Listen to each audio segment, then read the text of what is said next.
Chapter 1409. It's nothing. Just take it. Chung Minjing pushed the clothes back and said with a smile, I was so dirty just now. It was you who took the initiative to bring me back to change clothes and wash up. I haven't had the chance to thank you yet. You have helped me so much. Just take this as my thank you gift. Well, thank you so much, Sister Yao Yao. Xiaoya hesitated for a while and finally accepted the clothes. Then, she happily took it in front of the mirror and compared it with her own figure. She found that it fit quite well, and the smile on her face couldn't help but become brighter. After a while, Xiaoya remembered that Yao Yao was still waiting for her. She quickly turned her head and smiled happily. Sister Yao Yao, you are so good to me. I don't even know what to. What's wrong? Is there still something on my face that hasn't been washed clean? Looking at Xiaoya staring at herself, the smile on her face gradually froze. Chung Minjing was a little surprised and touched her own face. Then, she moved closer to the mirror and carefully looked at it a few times. But she couldn't see anything different. No. Hearing Chung Minjing's question, Xiaoya suddenly woke up and quickly shook her head. I just think. Sister Yao Yao, you look very good. Haha, you little girl, your mouth is really sweet. Do you want me to give you some clothes? Hearing someone praise her, Chung Minjing was naturally very happy, but she still teased her with a smile. Haha, yes, I really look good. Xiaoya stamped her feet and suddenly thought of something. She bit her lower lip shyly and said softly, Actually, Sister Yao Yao, you are so good that you don't need to come to this kind of place to work. If you are willing, forget it, it's nothing. Let's hurry up and do our work.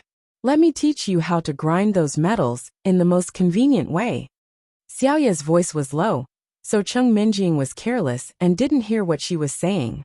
She thought that Xiaoya thought she was beautiful and her clothes were beautiful, so she couldn't help but laugh. She felt a trace of pity for this tender little girl. At the same age, when she was living a luxurious life, some people came out to work because their families were poor. The clothes that she threw aside were all envious. Looking at Xiaoya, who was skipping out of the room, Chung Minjing secretly made a decision. Anyway, I probably won't be staying here for too long. Before I leave, I'll give all the clothes in the secular world to Xiaoya. Anyway, I'll just leave them here and they'll take up space. It was better to give it to someone who needed it the most. In the following period of time, the two of them were led by different people to learn the work they had to do. After a busy day, Chung Minjing and Shishan Giant Yak were covered in dirt and grime. Their expressions were also very dejected. Although the content of their work was relatively simple, as long as they remembered the proportion of each quenching material, compared with their previous life, the feeling of difference was too big, so both of them felt particularly depressed. That night, the two were assigned to a small shabby house. The environment inside was similar to Xiaoya's room. Because the two only received one salary, it was obvious that they only lived in one room. After Chung Minjing entered the door, she immediately blocked the door and ordered Shishan Giant Yak not to come in. She found a place to stay. After all, men and women should not touch each other. Other than Xiao Chen, Chung Minjing could not accept sleeping with other men in the same room, even if she knew that the old man would not dare to do anything excessive to her. Although Shishan Giant Yak felt aggrieved, it could also understand Chung Minjing's vigilance. She was a mortal Zhao's woman, so it was natural for her to have some privileges. Thinking of this, it did not intend to argue, and slept on the stone slab outside the door. In the following days, the two repeatedly did the same work, mechanically and monotonously. At first, Chung Minjing was a little emotional, but later, she accepted her fate. Every day, she went out early and came back late. Not only was she exhausted, but from time to time, she was also looked down by Butler Gao, who came to inspect her. In Chung Minjing's opinion, selling youtiao in the morning market was better than this job. There was Xiao Chun to take care of the overall situation, and she only needed to move her lips. But working here was not only boring, but before she finished her work at night and took a shower, she was always covered in dust, and even her face could not be seen clearly. Every night when it was quiet, Chung Minjing would stare at the empty ceiling. She was very upset. She came to the world of immortal cultivation to find out the whereabouts of her uncle, Cheng Zhongqian. In the end, even Xiao Chun and the others were lost. Now she was reduced to working in such a shabby place. She was really unlucky. Cheng Minjing's only interest now was to be able to chat with Xiaoya. However, the two of them only chatted casually and did not get to know each other deeply. This was because Cheng Minjing always felt that she could leave at any time and did not want to be reluctant to part when the time came. And in the process of chatting, Cheng Minjing always felt that Xiaoya's character was a little strange. She seemed to like to talk about some irrelevant things, often fantasizing about getting rich overnight and then escaping from her current difficult life. Although Cheng Minjing had reservations about Xiaoya's unrealistic fantasies, she did not say it directly. After all, this was her own values. Even if she did not agree with it, she was in no position to change it. On this day, Cheng Minjing came to the backyard early in the morning to prepare the materials for work. However, after a while, she found that Xiaoya had not come. After lunch, she still did not see Xiaoya. At first, Cheng Minjing thought that Xiaoya was sick, so she hurriedly ran to her room to visit her. However, as soon as she opened the door, Cheng Minjing was a little dumbfounded. She saw that the originally very simple room was empty at this time. Except for the heavy furniture, all the daily necessities had disappeared, including the clothes that Cheng Minjing had given to Xiaoya. Originally, Xiaoya had carefully hung them on the side of the wardrobe. At this time, they had also disappeared. The whole room was clean, as if no one had ever lived here. Seeing this scene, Cheng Minjing could not help but be puzzled. Did Xiaoya leave? Or did she change her residence? Cheng Minjing, who was puzzled, took advantage of the free time in the afternoon to find an older old man to ask about the situation. Hello, uncle. I want to ask, have you seen Xiaoya these days? In Cheng Minjing's impression, Xiaoya seemed to go to talk to this old man often these days, so she guessed that the other party might know something. Chapter 14:10. Little Yu. The old man stopped what he was doing and thought for a while with his white eyebrows furrowed. He suddenly realized something and said, "Oh, you mean that little girl? I heard that she found a way to get to know the youngest son of a family in town and became their concubine." What? Become a concubine? Cheng Minjing thought that she had heard wrongly and confirmed again. You mean she became someone's concubine? Isn't that so? The old man shook his head and sighed helplessly. How could a young and pretty girl like her be willing to do this kind of hard labor? In the past, many poor young women who came to work couldn't resist the temptation of glory and wealth and ran to become someone's concubine. I don't know what happened to them in the end. No way. Little Yu is actually a vain person? Why didn't I notice? Cheng Minjing muttered to herself in shock and felt that she couldn't accept it. Although she had often heard Xiaoya complain about the unfairness of fate, Cheng Minjing had always thought that she was just fond of fantasizing and was relatively naive. She did not expect that she would actually leave so suddenly. Without even saying goodbye, she disappeared without a trace. Why not? The old man glanced at Cheng Minjing and said faintly, "A few days ago, she kept asking me about the rich children in town. I knew that she couldn't continue to suffer, and it was only a matter of time before she left here." After that, the old man couldn't be bothered with the dumbfounded Cheng Minjing anymore and turned to do his own work. Cheng Minjing felt as if she had been struck by lightning and was completely speechless. She also admitted that the extravagant world outside was indeed a great temptation for a young girl who had not yet matured. However, if she were to stand in her own shoes, she would never marry someone she didn't know about just because of money or power. What was the difference between that and selling her body? What's more, little Yu was marrying into the family as a concubine. This was even more unacceptable to Cheng Minjing.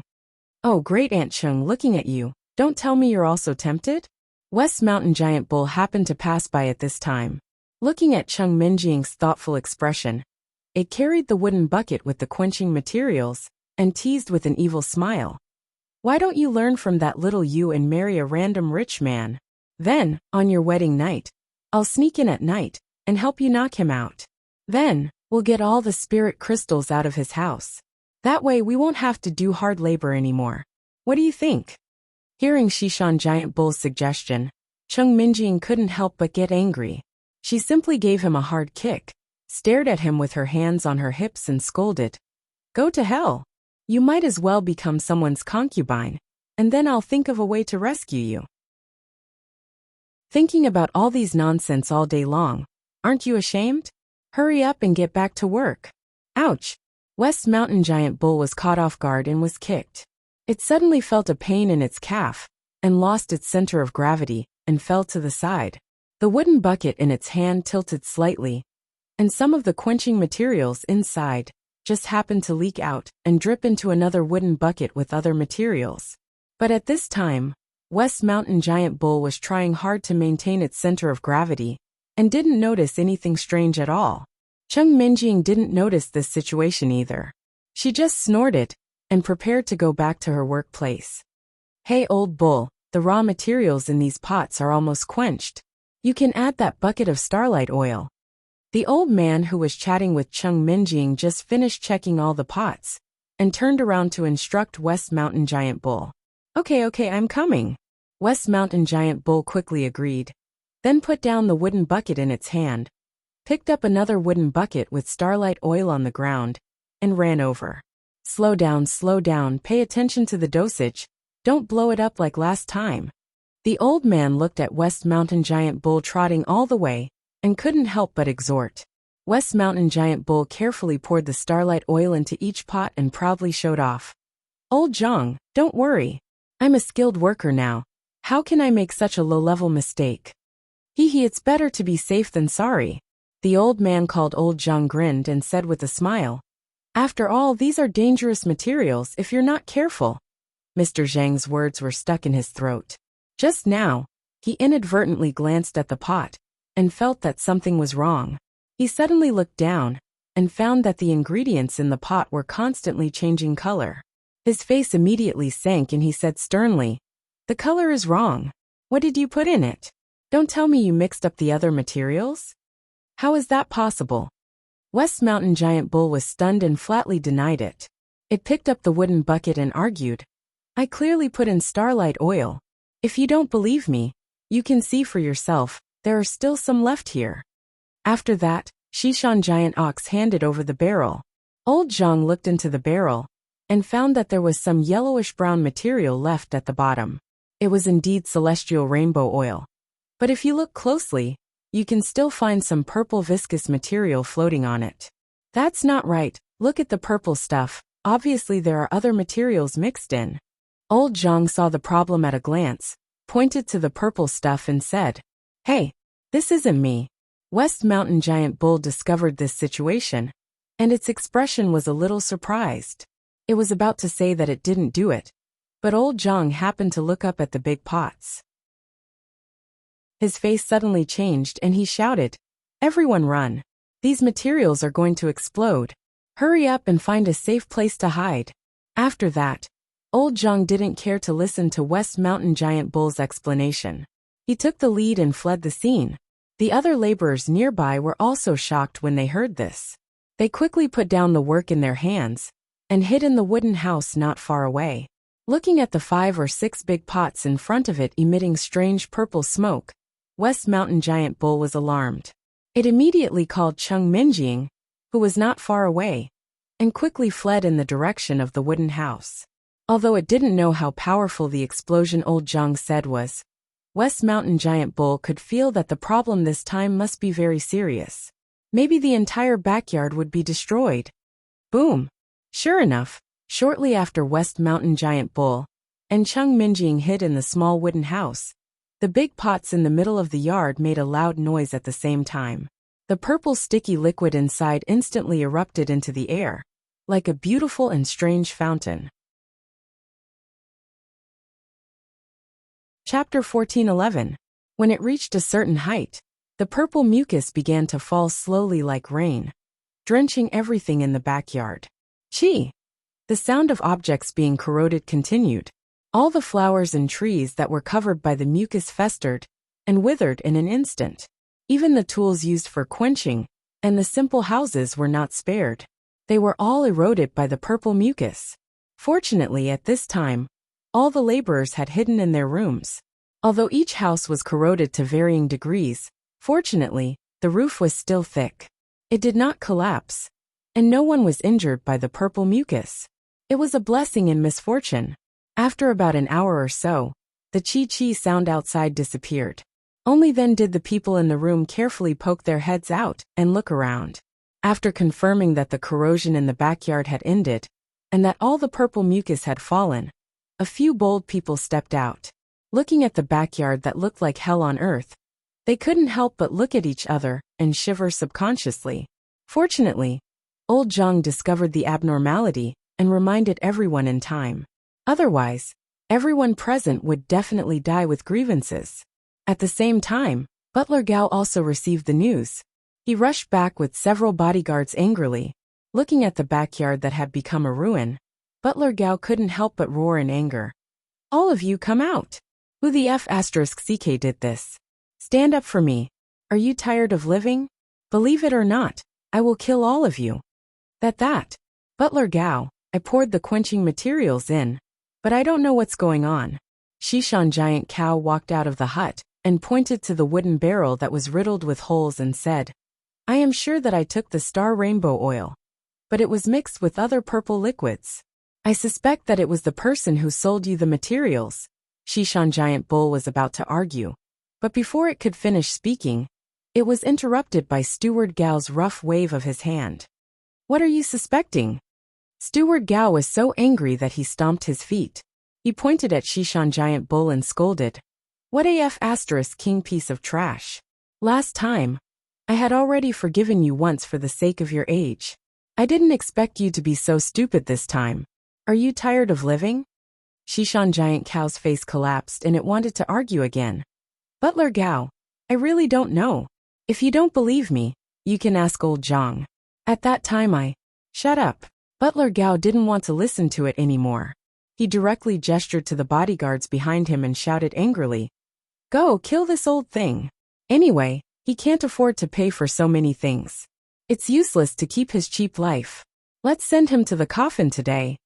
Several bodyguards immediately obeyed the order, and then rolled up their sleeves aggressively, ready to rush forward and take action. Shishan Giant Ox's expression greatly changed. He quickly stepped back, stretched out his hand and shouted, "Wait! I am a blue-collar senior foreign-related employee of the Dada Immortal Cultivators Chamber of Commerce. As the employer, you have no right to execute me privately. Aren't you afraid that the Dada Immortal Cultivation Chamber of Commerce will hold you responsible?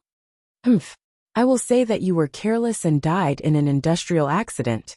At most, you will just have to pay a sum of money." Butler Gao was not afraid at all. He sneered and said, "You have already destroyed this place. It will cost me a lot of money to restore it to its original state. I don't care about the compensation of spirit crystals." In Butler Gao's eyes, Shishan Giant Cow was just an ant.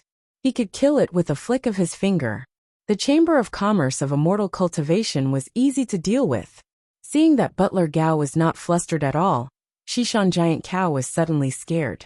There was a burst of chill in its heart, and it stood there feeling a little overwhelmed. It originally wanted to use the name of the Dada Immortal Cultivation Chamber of Commerce to scare Butler Gao and make him stop. It didn't expect him to not care at all. Is there any powerful force behind this small shop? Gao, I also participated in the process of refining the materials, so I am also responsible for this matter. Seeing that the situation was not good, Cheng Minjing immediately walked out of the house and said coldly, "You can't kill 2 employees of the Chamber of Commerce at once, can you? Otherwise, no matter how lenient the Chamber of Commerce is, they will never sit back and do nothing. Think about it." Although Cheng Minjing didn't like Shishan Giant Cow, the two of them were closely related.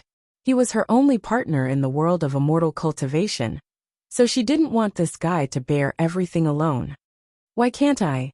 Butler Gao's mouth curved into a sinister smile. When he was about to ridicule her, he saw Cheng Minjing, who was not wearing a veil.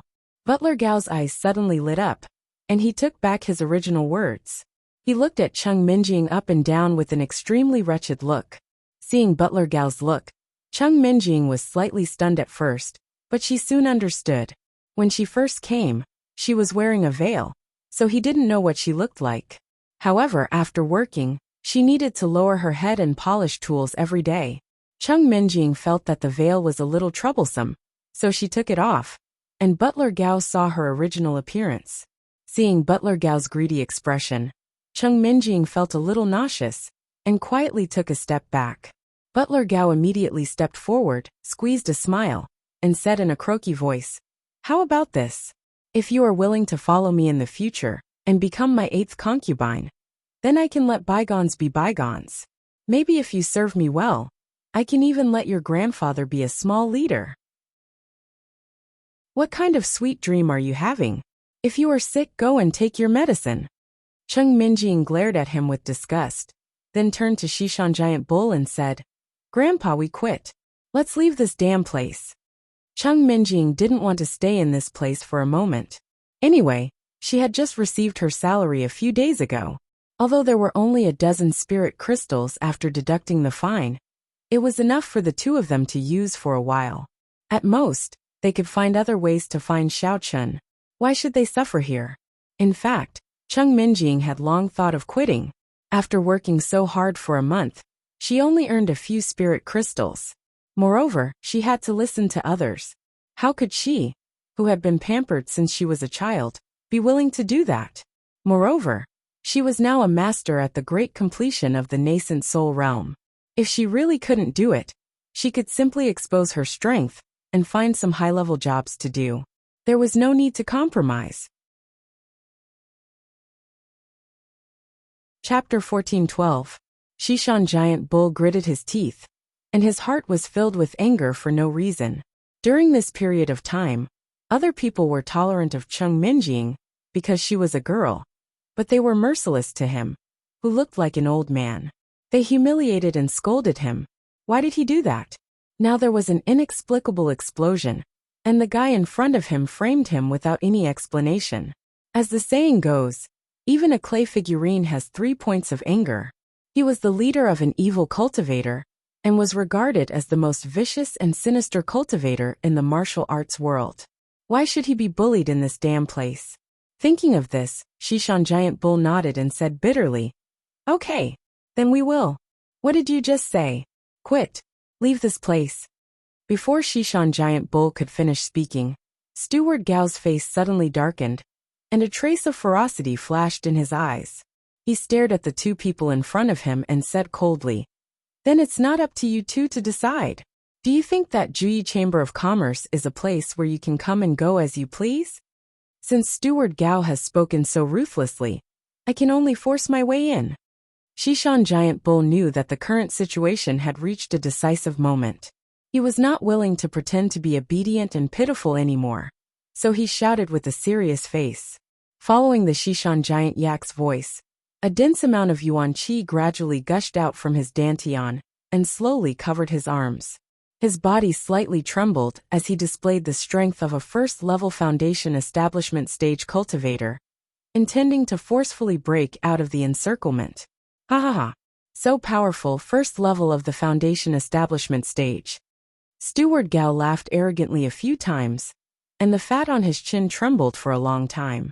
Then he lowered his head to stare at Shishan Giant Bull, and said with a sneer, "Today, I finally see what it means to be a mantis trying to stop a chariot. You overestimate yourself."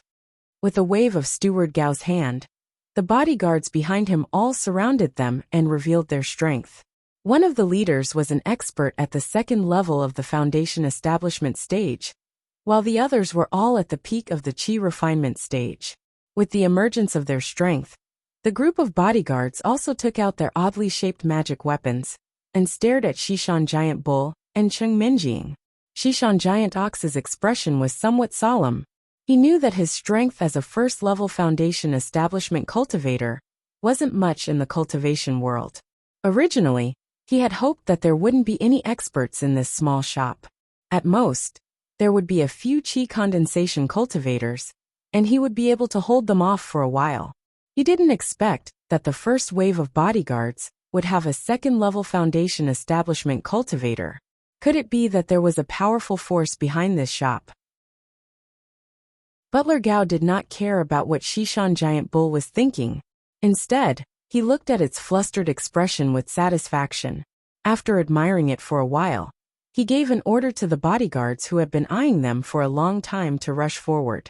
The foundation establishment stage bodyguard took a peak chi refining stage bodyguard and directly attacked Shishan Giant Bull, while the other chi refining stage bodyguards moved towards Cheng Minjing, preparing to control this little girl first. While they were moving, their eyes were also secretly staring at Shishan Giant Bull, ready to help at any time. Seeing this, Shishan Giant Bull's expression changed dramatically. Taking advantage of the fact that the foundation establishment stage bodyguard had not yet approached, he quickly flashed over and stood in front of Cheng Minjing. What are you doing?" Cheng Minjing was shocked. She was thinking about how to use her body technique to escape from this place. Suddenly, Shishan Giant Bull's back appeared in front of her. "Miss Cheng, you run first. I'll help you."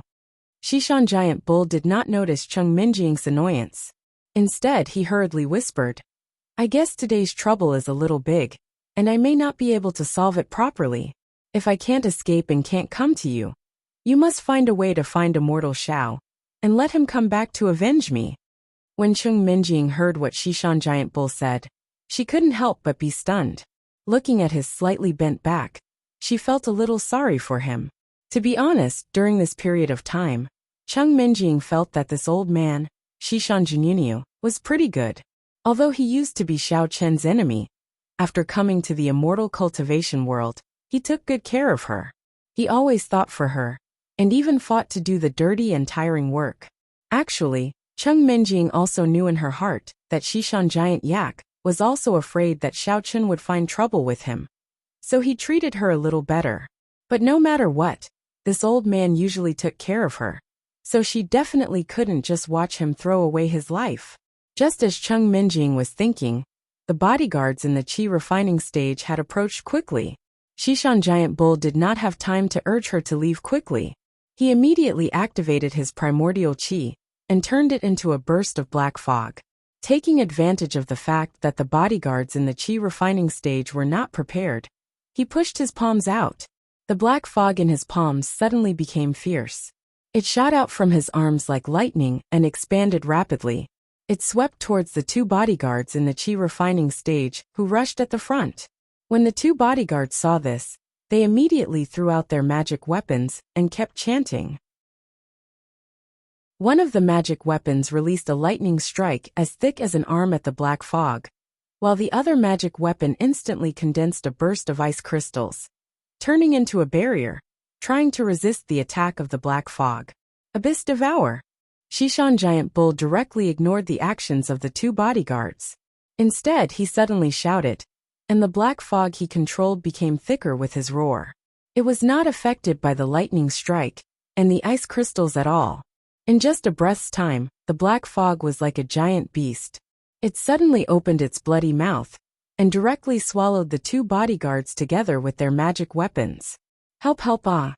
A shrill scream came from the black fog, and then the voice became weaker and weaker until it disappeared. It could be seen that the two people inside had died.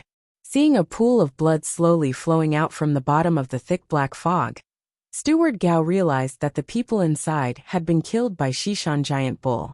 He immediately jumped in anger and shouted at the bodyguard in the foundation establishment stage on the other side. "What are you still doing? Hurry up and kill that old thing." The bodyguard in the foundation establishment stage had missed his target before. He thought that Shishan Giant Bull was not so powerful, so he was a little careless. He did not expect that in the blink of an eye, this old guy would kill two people at the peak of the Qi refining stage with one move. At this time, he did not dare to hold a contemptuous attitude anymore. He quietly clenched the emerald green giant ruler in his hand, flew into the air in a flash, and smashed it hard at Shishan Giant Bull's head. "Mother ***, you actually want to take turns to fight me?" Seeing the bodyguard attacking from the air, Shishan Giant Bull could not help but curse. Chapter 14:13. The Shishan giant bull was now exhausted and had not yet recovered its strength. It originally wanted to dodge backward, but on second thought, it considered that Cheng Minjing, the soft and weak girl, was still standing behind it. It had no choice but to stand still and condense the remaining primordial qi in its body again. It crossed its arms and aimed at the guy's giant ruler, intending to take the opponent's fierce attack head-on. Hee, old man, you actually want to use your own body to resist the magic weapon. It seems that you are really old and confused. The bodyguard of the Foundation establishment stage sneered and waved the giant ruler without hesitation. He increased his strength and smashed it on the Shishan giant bull's arm. He shouted, "Second layer qi." Bang! The Shishan giant bull felt a strong pain in its arm, as if it had been hit by a blunt weapon. It was so painful that it almost fainted. However, this was not the most important thing. At the moment when the giant ruler touched its arm, the Shishan giant bull immediately noticed that a trace of white qi had quietly passed through the giant ruler into its body. The Shishan giant bull was suddenly alarmed. It quickly endured the pain and mobilized its primordial qi to wrap it in a hurry. Sure enough, when the trace of white qi wandered near the Shishan giant bull's chest, it exploded with a boom. Even though some of the power was blocked by the primordial qi, it still caused a lot of damage to the Shishan giant bull. Wah! The Shishan giant bull opened its mouth and spat out a large mouthful of blood. Its legs were trembling, and it staggered back a few steps. Finally, it could not support itself and sat down next to Cheng Minjing. It kept panting and trying to adjust its breathing. All of this happened too fast. When Cheng Minjing reacted, the Shishan giant bull was already sitting on the ground. She was a little worried and wanted to check on the Shishan giant bull's injury. However, before she could take a step forward, she was surrounded by several bodyguards who rushed over. "Ha ha ha, you reckless thing. You are only at the first level of the Foundation establishment stage. How dare you fight against a second level of the Foundation establishment stage?" Butler Gao clicked his tongue and shook his head. "And you are stupid enough to take the opponent's magic weapon with your bare hands. I really don't understand. With your IQ, how can you live to such an old age?" "Shishan, Grandpa, how are you?" Cheng Minjing ignored him and asked loudly. The Shishan giant bull waved its hand with difficulty, indicating that it was fine. Seeing that Miss Cheng was surrounded by a group of bodyguards, Shishan Junyunyu felt a little bitter in its heart. It had wanted her to retreat first, but it didn't work out in the end. It looked like both of them were going to die here today. Housekeeper Gao crossed his arms in front of his chest, and the fat on his face was squeezed into a bun by his smile. He said in the kindest tone he could muster, "Little girl, don't put up any meaningless resistance. Even if it's for the sake of your grandfather's safety, you'd better come back with me obediently. Don't force this young lady to make a move." Cheng Minjing stared at Steward Gao and said with a lack of confidence, "I don't want to kill people. I've never liked to do that." In fact, it wasn't that Cheng Minjing didn't want to fight. She wanted to smash Steward Gao's disgusting face into pieces.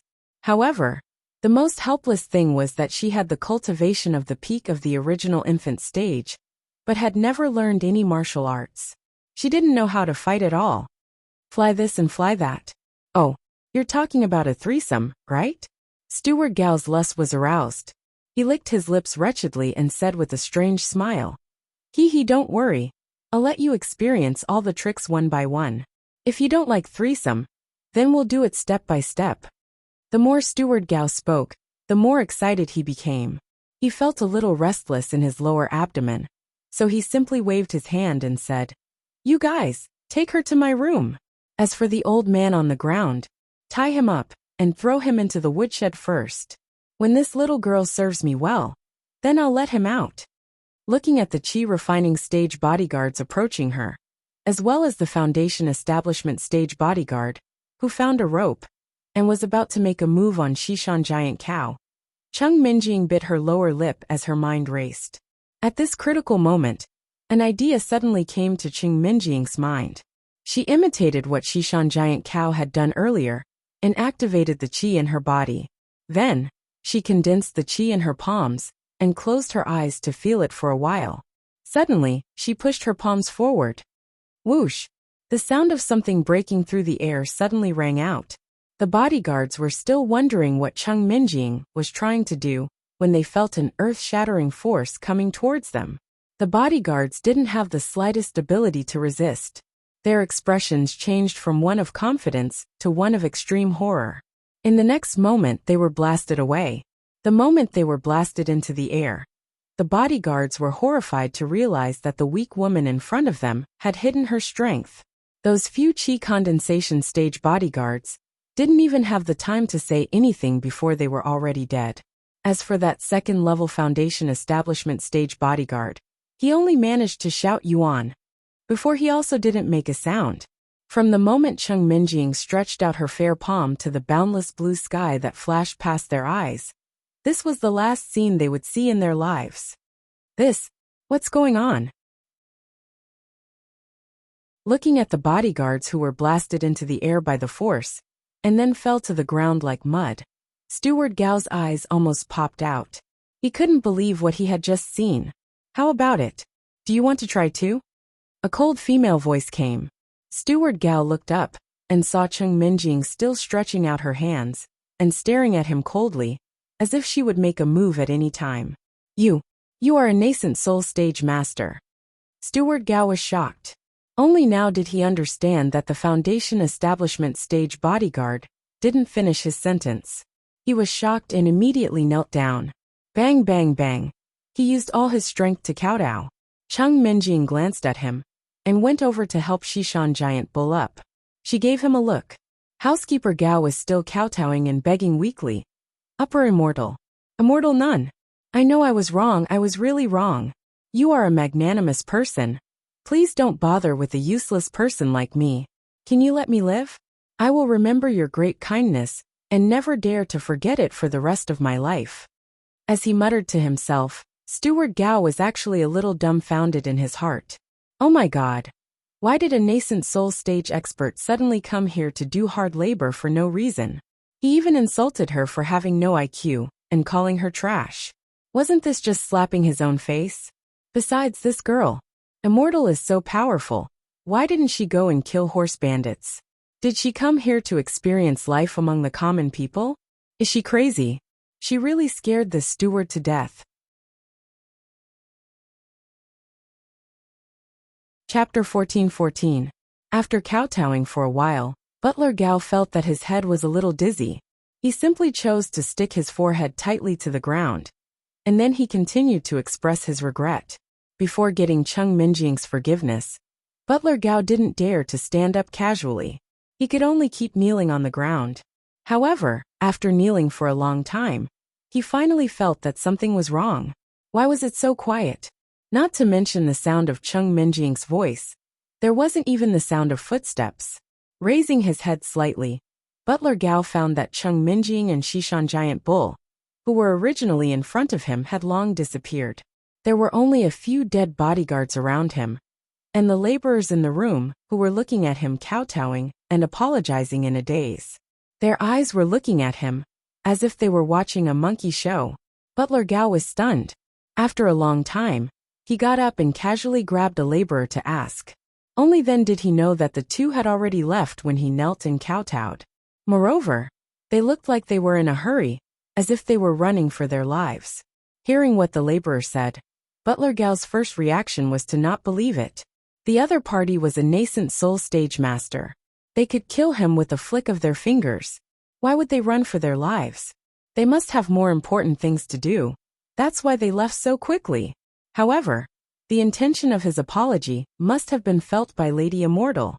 After thinking for a while, Butler Gao gritted his teeth. A trace of ruthlessness flashed across his face. He ordered the laborers to clean up the scene, and he turned around to report to his superiors. On the east street of Moyao Town, there were many stalls on the street. They were all placed outside by the local people. They were usually used to sell small things to earn extra money. This afternoon, the neighbors all saw a plain-clothed woman pulling an old man's clothes. She looked flustered as she ran, stumbling across the entire east street. Some people with sharp eyes saw that they seemed to have slipped out from the back door of a shop. Moreover, as the woman ran forward, she kept looking back, as if she was avoiding someone chasing her. Although the woman was petite, her running speed was very fast. Although she ran in a hurry, she didn't knock over any of the shops outside. Not long after, she disappeared into the alley at the end of the street. These two people were Chung Minjing and Shishan Giant Bull, who had escaped from the Juyi Chamber of Commerce's backyard. They wanted to find a place to hide first, but they didn't know where to go. They could only rely on their intuition to travel through the alleys, but they ran around like headless flies. They didn't know how they ran into the desert, but they also encountered a small sandstorm, causing them to lose their way. As the sky gradually turned dark, the sandstorm also gradually dissipated, and a bright half-moon hung in the sky. Chung Minjing found a more stable place that was not too dusty, and placed the Shishan Giant Bull down. Then she looked around, especially vigilant of the movement behind her. After confirming that no one was chasing them, she let out a long sigh of relief. The Shishan Giant Bull had been running since it escaped in the afternoon, and it didn't have time to heal itself. At this time, while circulating its primordial qi to heal itself, it asked the question that it had been hiding for the entire afternoon. Lady Chung, I say, why are you so powerful? You are not worse than a mortal Shao at all. I estimate that you have at least the strength of the 5th or 6th level of the nascent soul stage, right? Although it was injured and was adjusting its breath, the Shishan Giant Bull could also feel the pressure released by Chung Minjing. Because it couldn't feel it clearly under the state of adjusting its breath, the Shishan Giant Bull guessed that she was at least an expert in the middle stage of the nascent soul stage. Nonsense, I am Xiao Chen's fiancé. How can I be worse than that guy? Otherwise, how can I control him? Speaking of which, he is my former servant. Chung Minjing rolled her eyes and said matter-of-factly. Speaking of this, Chung Minjing suddenly thought of something. She immediately released her divine sense and expanded it to its maximum range. Then, she carefully checked the movements in her surroundings. In fact, as a cultivator, there was no need to learn martial arts at all. They could use a variety of spells. This was something that Xiao Chun had taught her in the past. Chung Minjing also knew about it, but she had forgotten in a hurry. In the past, Chung Minjing had always been with Xiao Chun. Usually it was him who was in charge of fighting. She had no experience in this area. It was only when the Shishan Giant Bull mentioned Xiao Chun that Chung Minjing suddenly remembered these things that she had learned. Feeling vexed, Chung Minjing hit her head. Her expression was a little gloomy. In the past, she had indeed relied too much on Xiao Chun. There were clearly many things that she could solve by herself, but she had to send Xiao Chun to do them. In the end, she had a body of cultivation and was useless at critical moments. I am my young mistress. If you have this ability, you should have said so earlier. The Shishan Giant Bull sighed heavily and said helplessly, Damn it! If I had known that you were so strong, we could have just gone to the Fan family to be worshippers. Why would we still need to do hard labor? What a waste of this month. Do you think I didn't want to say it earlier? Chung Minjing snorted and explained seriously. It was you who said that we can't be too high profile, so I deliberately didn't reveal my strength. This is not the same thing. Is my ability to express myself that bad? The Shishan Giant Bull did not know that Chung Minjing was wary of its intentions. It muttered with a melancholy face, This is 2F** King bad. Now that we have killed the people of Juyi shop, it seems that we can only run away first, and make other plans after we go somewhere else. If it wasn't to save your life, I wouldn't have attacked those bodyguards. Now, as Chung Minjing spoke, she suddenly stopped. Her divine sense sensed a little movement in the distance.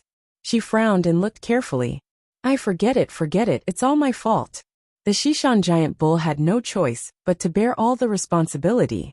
It was about to continue speaking with a bitter face, when it saw Chung Minjing make a silent gesture to it. There's a large group of people holding torches coming here, Chung Minjing said with a solemn face. The few people leading them have dogs. The one walking at the back is an old man riding a horse. He looks quite powerful, and that butler Gao, huh? What's going on? Chung Minjing was confused. In the place where her divine sense could see, Butler Gao had been tied up. He was at the back of the group, out of breath, and his face was as ugly as if his father had died. Chapter 14:15. Who is it? Dog. Butler Gao? Why don't I see anything? Are you hallucinating? Shishan Giant Cow scratched its head and looked in the direction of Cheng Minjing's gaze with a puzzled expression. Apart from the endless desert and the pitch-black night sky at the border of the horizon in the distance, he didn't see a single ghost.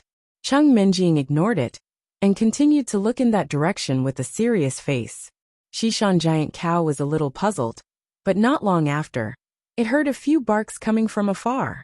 Looking towards the source of the sound, the Shishan Giant Bull discovered that there were torches in the distance, as well as a large group of people. Looking from afar, they were all dressed in the same uniform, and they were all very uniform. Shishan Giant Cow's heart sank. It seemed that its guess was right. This Jewelry shop was not that simple. Its background was quite deep. Look, they're catching up. When Cheng Minjing saw that those people had already appeared in front of her, she immediately jumped up and said in a panic, "Did they find a master and come to take revenge on us? Let's run quickly." After saying that, Cheng Minjing was ready to run away, but after taking 2 steps, she looked at the vast desert and was confused again. Which direction should she go? It can't be. If the Jewelry shop had bodyguards stronger than the original infant stage, why would they be afraid of you? Shishan Giant Cow was still at the stage of being shocked by Cheng Minjing's strength. But there are so many of them. As the saying goes, a hero can't fight against so many people. Even if I'm in the original infant stage, I can't deal with so many at once, right? Cheng Minjing scratched her head in distress. A lot of people came. Shishan Giant Cow thought for a while, and felt that the other party shouldn't be here for revenge. It simply waved its hand and took a deep breath. It's okay, don't be afraid. Let's see what they're up to when they come. Besides, we don't know the way. There's nowhere to run. It's better to wait for them. Cheng Minjing thought about it, and felt that it made sense. She nodded and walked back to Shishan Giant Bull's side. However, her body was still tense and ready. If those people really wanted to suddenly attack her, she would be able to react immediately, and buy some time for her to escape. After those people walked noisily for a while, they finally discovered Cheng Minjing and Shishan Giant Ox in the distance, and immediately approached them. When they got closer, the fierce hounds saw the 2 people, and immediately lowered their heads. They stopped barking. Obviously, they were very afraid of the aura emitted by the 2 people. "Excuse me, is that Immortal Cheng from the Cultivation Chamber of Commerce?" Cheng Minjing kept encouraging herself in her heart when she heard an old voice coming from the back of the group. Who is it? Cheng Minjing was startled. She couldn't figure out the meaning of this voice. Did this guy not know her? Following Cheng Minjing's response, the group of people immediately parted to the sides. The old man who had been riding at the back of the horse leapt down from the back of the horse and quickly walked in front of Cheng Minjing. He bowed to her and said respectfully, "This old man is the head of the Fan family, Fan Yuqiao. Today, this old man's subordinates have offended the Lady of Immortal. I hope that the Lady of Immortal will be magnanimous and not take it to heart." "Fan family? Fan Yuqiao, which one of your subordinates offended me?" Cheng Minjing was a little puzzled. She turned to look at Shishan Giant Yak, and found that he was also looking at her with a face full of question marks. Obviously, he also didn't know where the Fan family came from. Shishan Giant Yak's brain turned quickly. Speaking of offending, only the housekeeper of the Jewelry shop had offended Miss Cheng recently. But what did this have to do with the Fan family? Shishan Giant Yak's body trembled slightly when he thought of Cheng Minjing, saying that housekeeper Gao seemed to be in this group. Could it be? It's all because this old man didn't say it clearly at the beginning. Fan Yuqiao smiled warmly and said, "Because the Jewelry shop is only an insignificant business in the hands of the Fan family. Usually, no one would put the 2 together, so it's normal that Immortal Cheng doesn't know about it." This Fan Yuqiao was obviously a wily old fox. After all, the Fan family's business was huge, and everyone in Moyao Town knew about it. Although Cheng Minjing didn't buy what she said, he still pushed the blame to himself immediately. He didn't mean to look down on her at all. Of course, with Miss Cheng's strength, he didn't dare to have any other thoughts. At this moment, Chung Minjing finally understood what was going on. It turned out that such a large group of people were here for Butler Gao of the Juyi shop. Chung Minjing recalled that she had sensed with her divine sense that Steward Gao was tied up and dragged at the back of the group. She had a rough idea of what was going on. She asked faintly, "Oh, so you're saying that you're here to avenge the people I killed?" Although she asked this, Chung Minjing also knew that it was impossible. Not to mention the fact that housekeeper Gao was tied up like a dumpling. She knew that he definitely wouldn't make a move based on the polite words he said when they met.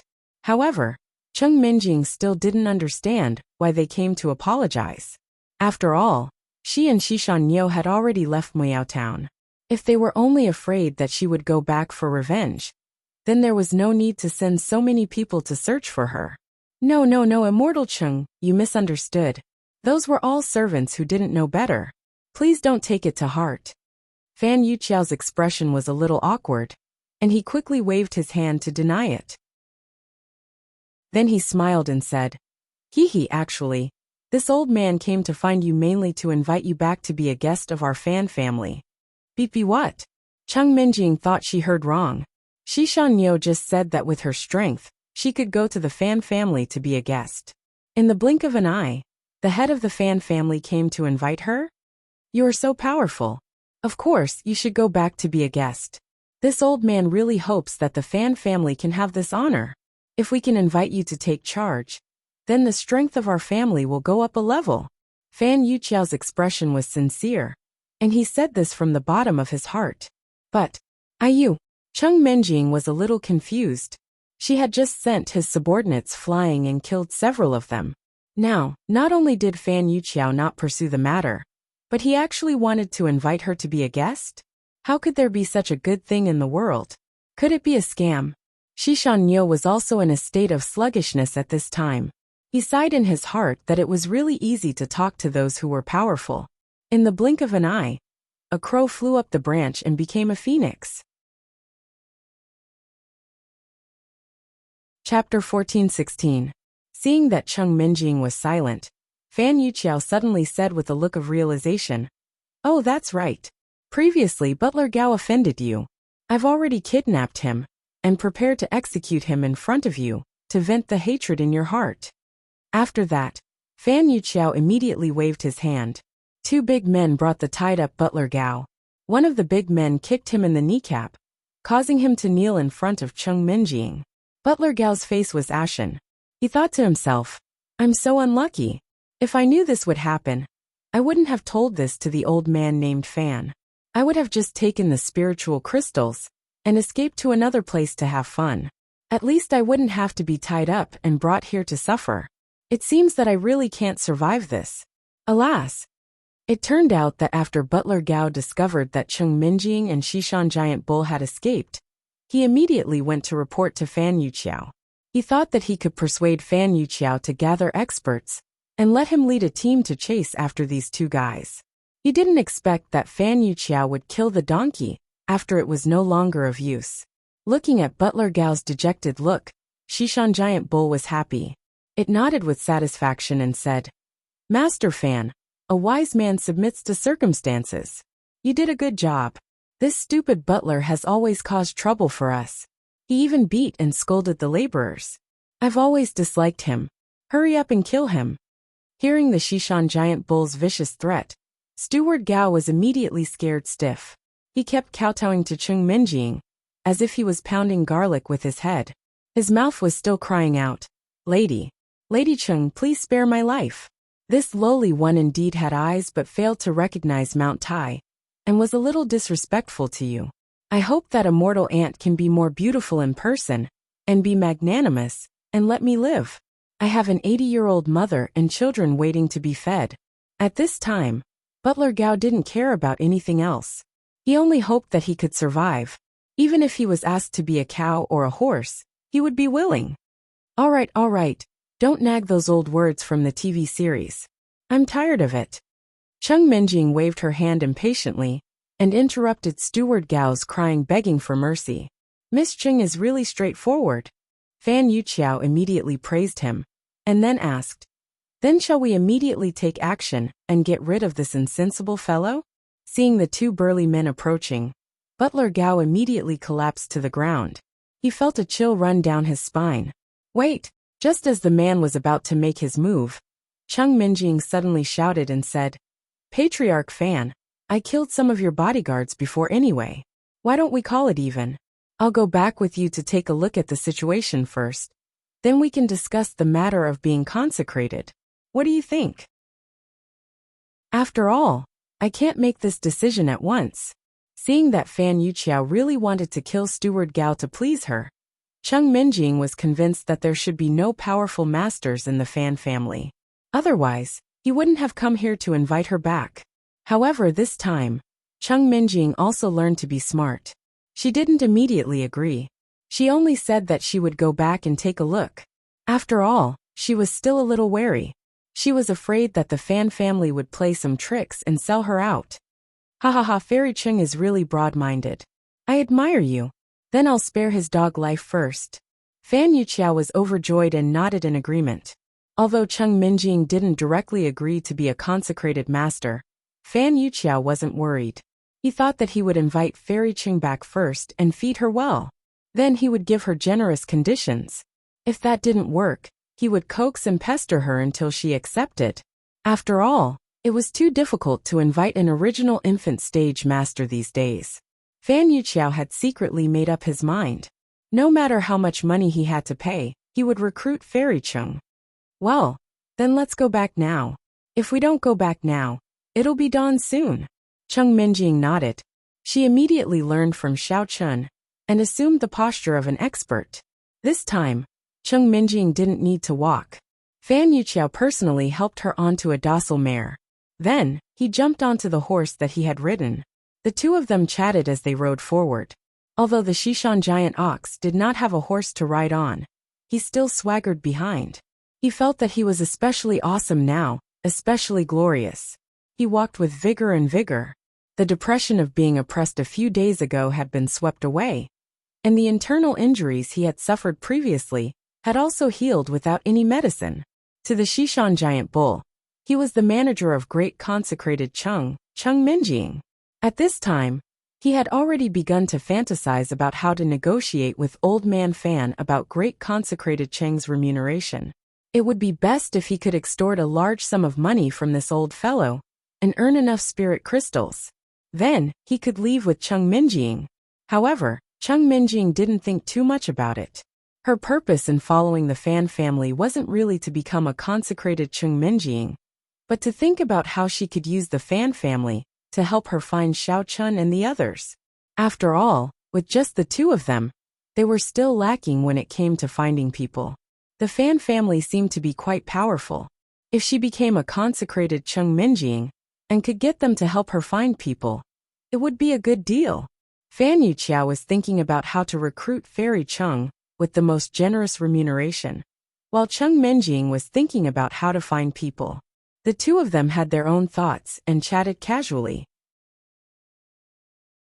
They were escorted back to the Fan family's residence by a group of people. Because Cheng Minjing and Fan Yuqiao were both riding horses, they were at the front of the group. As soon as they arrived at the Fan family's residence, they were invited into the house by a large group of servants. Cheng Minjing didn't notice at all that the Shishan giant bull had already fallen far away outside the door. "Stop, what are you doing, you old thing?" The Shishan giant bull was immersed in his own fantasies as he raised his foot to take a step into the Fan family's residence. However, before he could step in, he suddenly heard an angry roar, interrupting his thoughts.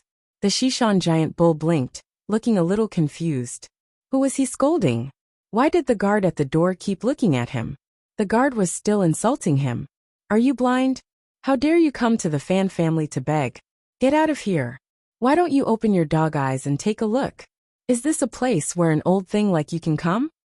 At first, the Shishan giant bull thought that there was a beggar behind him who wanted to take the opportunity to sneak into the Fan family to eat and drink. When he turned his head, he found that there was no one behind him. This guard, was he referring to himself? Chapter 14:17. What are you looking at?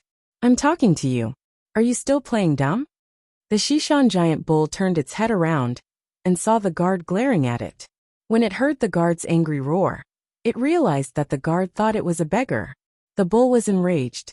Its eyeballs were about to bleed. It pointed at the guard and cursed. You're the one who's King blind. Am I a beggar? I'm Miss Cheng's manager. How dare you curse at me? Do you believe that I won't have Miss Cheng kill you in minutes, you little bastard? What golden pheasant or golden duck? I don't care who you are. Unrelated people, get out of here. Can't you see that the Fan family is holding a banquet for distinguished guests?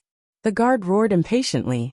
Then, he reached out and shoved the Shishan giant ox, intending to drive it out. Mother****, why can that Miss Cheng in front go in? But I can't? The bull bristled and stomped its feet in anger. However, it didn't dare to attack the Fan family guard. What if the guard accidentally hurt it because of its recklessness? Aren't you King spouting nonsense? She's a guest invited by the old master. She's honored, so of course she can go in. And who are you? You have the nerve to mingle here. The guard snorted heavily through his nose. He looked up and down at the West Mountain giant bull, who was dressed in rags, and sneered. I'm a guest for her grandfather. Shishan giant ox immediately patted its chest and proudly introduced itself. Then, it stared back at the guard without showing any sign of weakness. Are you King kidding me? The guard's expression immediately darkened. He glared at the bull and said, How dare you speak so viciously and disrespect the guest of the Fan family? Do you not want to live? I really am her grandfather. If you don't believe me, find her and ask her. Didn't she just go in? Don't waste my time. Hurry up and report. The bull saw that the guard thought it was cursing and became anxious. It stamped its feet and pointed at the door. The guard was stunned at first. Seeing that the Shishan giant bull seemed to really think of him as the man's grandfather, he couldn't help but laugh out loud. He used his finger to poke the man's shoulder and said sarcastically, With your virtue, you still want to be the man's grandfather? Why don't you take a piss and look at yourself in the mirror? You only know how to chase up the good things. She doesn't have a relative like you. I even want to be her grandson, but she didn't agree. Okay, hurry up and get out. Don't keep thinking about taking advantage, or else I won't be polite to you. He had held back from making a move, but he ended up being mocked by the guard. West Mountain Junyo's heart immediately flared up as he roared. K. Try touching me if you dare? Believe it, Before the Western Mountain giant ox finished speaking, it saw the guard's leg flying over and kicking heavily. Fortunately, the guard didn't use any essence force, and the Western Mountain giant ox hurriedly dodged. If I touch you, what can you do? It's already the middle of the night. I've already beaten a few beggars like you to death today. If you have the guts, don't hide. I'll kick you to death. The guard didn't hit the bull and staggered. He immediately became angry. He turned around and rushed over again, wanting to give the bull a taste of pain. Shishan giant bull finally couldn't bear it anymore. He swung his arm and slapped the guard to the ground. Then he fiercely stepped on his head and said condescendingly, Brat, didn't you want to kick me to death? Then kick me. Why aren't you showing off anymore? The other guard at the door was originally watching the show lazily, but when he saw the sudden change in the situation, he couldn't help but jump in fright. When he discovered that the unkempt beggar was actually a cultivator, he immediately ran into the mansion. Someone come quickly. The beggar is hitting someone. Someone catch him. The guard shouted as he ran, preparing to gather everyone together to deal with the giant ox of the West Mountain together. The noise in the front hall finally attracted people's attention. Cheng Minjing turned around and found that there seemed to be someone missing behind her. Seeing that the guards were all noisily walking out with weapons in their hands, she had a bad feeling in her heart and quickly ran out with the guards. Fan Yuqiao didn't know what was going on, so he could only follow Cheng Minjing out step by step. As soon as she walked out of the door, Cheng Minjing noticed that the Shishan giant bull was stepping on a guard with an arrogant look on its face. It was surrounded by guards with weapons in their hands, glaring at it fiercely. The two sides were in a standoff. Seeing this, Cheng Minjing couldn't help but feel a headache. She hurriedly separated the guards and walked over. She pulled the bull's clothes and asked in a low voice, "What are you doing here? Why are you fighting with the guards? I've been looking for you for a long time. Stop it. It wasn't easy for us to rely on the big tree that is the Fan family.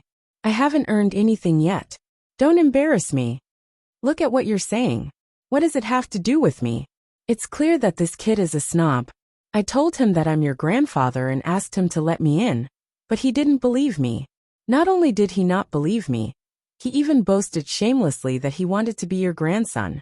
I specially taught him a lesson for you, but you didn't ask clearly and blamed me the moment you came." The bull loosened its leg and pointed at the guard lying on the ground. "Ah, so you're Fairy Cheng's grandfather." Fan Yuqiao was very shocked. When he was welcoming Fairy Cheng, he had actually seen the Shishan giant ox. However, he thought that it was just Fairy Cheng's servant, so he didn't take it to heart. He didn't expect it to be her grandfather. This Fairy Cheng was already an expert at the nascent soul stage. As her grandfather, wouldn't he be even more amazing? In the end, his own guard stopped him at the door, and even said those disrespectful words. Thinking of this, Fan Yuqiao broke out in a cold sweat. He immediately lifted his leg and kicked the guard on the ground. He scolded loudly, "You blind thing! You actually dare to offend the immortal ant's grandfather. Someone come, take him away and serve him with torture. Then, we'll expel him from the Fan family and let him fend for himself. Family master, please spare me. I really didn't know that this immortal was Fairy Cheng's grandfather. Please have mercy, Fairy Cheng, have mercy." The guard was so scared that he almost peed his pants. He rolled from lying on the ground to kowtowing and begging for mercy. At this time, the guard's heart was on the verge of collapsing. He didn't expect that this old beggar was really Fairy Cheng's grandfather. Then don't walk at the back. What's wrong with inspecting the people? Anyone would think that he was here to provoke them if he dressed like this, and said that he was someone else's grandfather, right? Chapter 14:18. Cheng Minjing waved her hand and stopped Fan Yuqiao's order. She said calmly, "Forget it, Patriarch Fan. He was only thinking about the safety of the Fan family. He didn't do it on purpose. There's no need to torture him. Besides, it's not right for my grandfather to beat someone up. Since we've already made things clear, let's just forget about it. Besides, it's the middle of the night. Let's not disturb the people at the door. Let's go inside and talk business." After all, both sides were at fault. Furthermore, Cheng Minjing couldn't bear to see the guard punished. It was better for both sides to take a step back. If she made things difficult for someone else the moment she arrived, then she wouldn't be comfortable as a guest. Yes. Lady Immortal is indeed magnanimous. Let's do as Lady Immortal says." Fan Yuqiao quickly nodded and turned around. He scolded the guard with a dark expression. "If it weren't for Lady Immortal pleading on your behalf, you'd be a dead man by now. Hurry up and thank Lady Immortal for her kindness and get out of here." "Thank you, Lady Immortal, for sparing my life. I'll get out now. The guard hurriedly kowtowed a few times, then stood up and scrambled away. In his heart he felt lucky. Fortunately, this Lady Immortal had a soft heart. He was lucky that he didn't lose his life today. Looking at the retreating back of the guard, the Shishan giant ox snorted lightly. Although it was still a little unhappy, it couldn't be bothered to argue. After all, it had already taught that kid a lesson. Moreover, its purpose in coming to the Fan family was to use them to find Xiao Chun and the others. It could also earn some money along the way. Everything else didn't matter. "Two esteemed guests, please don't let the servants affect your mood. Please come in. I've already prepared the food and wine. Let's talk while we eat." Fan Yuqiao smiled and made an inviting gesture. After welcoming Cheng Minjing and the Shishan giant ox into the manor, he carefully followed them. Cheng Minjing and Shishan giant bull had been running since the afternoon. Because they left in a hurry, they didn't have time to bring their food and clothes. Fortunately, Fan Yuqiao had already sent someone to bring their luggage over and placed it in the room. It was already late at night, and Cheng Minjing and Fan Yuqiao's stomachs were already rumbling with hunger. They did not stand on ceremony with Fan Yuqiao, and directly sat down at the table and began to eat heartily. Fan Yuqiao was also very patient. He did not directly mention the business, but enthusiastically introduced the dishes, and then constantly poured wine for the two of them. He did not put on any airs as a family head. After 3 rounds of wine and 5 different dishes, Fan Yuqiao saw that Cheng Menjing and the Xishan giant bull were almost full. Only then did he ask the servants to remove the leftovers and replace them with some sliced fruits. He also brewed 2 cups of good tea and sat down with a face full of smiles. I'm really sorry it's already so late. I should have let the 2 of you rest first, and we can talk tomorrow. After sitting down, Fan Yuqiao picked up the tea and took a sip. Then he said with a face full of smiles, "It's just that this old man's heart is on fire, and I can't wait any longer. So I shamelessly asked the 2 of you to stay and chat. I wonder if the 2 of you mind." "It's fine." Cheng Menjing shook her head and said with a smile, "After eating the Fan family's meal, it's only right for me to chat with the family head. Besides, I did eat a bit too much just now. Chatting for a while can help with digestion." "Ha ha ha, Fairy Cheng is really humorous." Fan Yuqiao very cooperatively laughed a few times, and then with a face full of curiosity and reverence he asked, "Fairy Cheng, great hero Xishan, if I may be so bold as to ask, which sect are the 2 of you from? Why have you come to Moyao Town?" Fan Yuqiao's plan was to first understand the origins of the 2 masters in front of him, and then think about how much he should pay to hire them. "Well," Cheng Menjing stammered for a while, thinking about how to answer without exposing herself. Seeing that she was at a loss for words, Xishan Giant Bull said, "Family head Fan, there are some things you shouldn't ask. Since you want to invite us to be the Fan family's offerings, then just name a price. As for the rest, it's useless even if you know." "Haha, great hero Xishan is indeed a straightforward person. I admire people like you." Fan Yuqiao laughed heartily and nodded in understanding. Fan Yuqiao also understood the rules of the immortal cultivation world. Some powerful immortals didn't like to reveal their identities.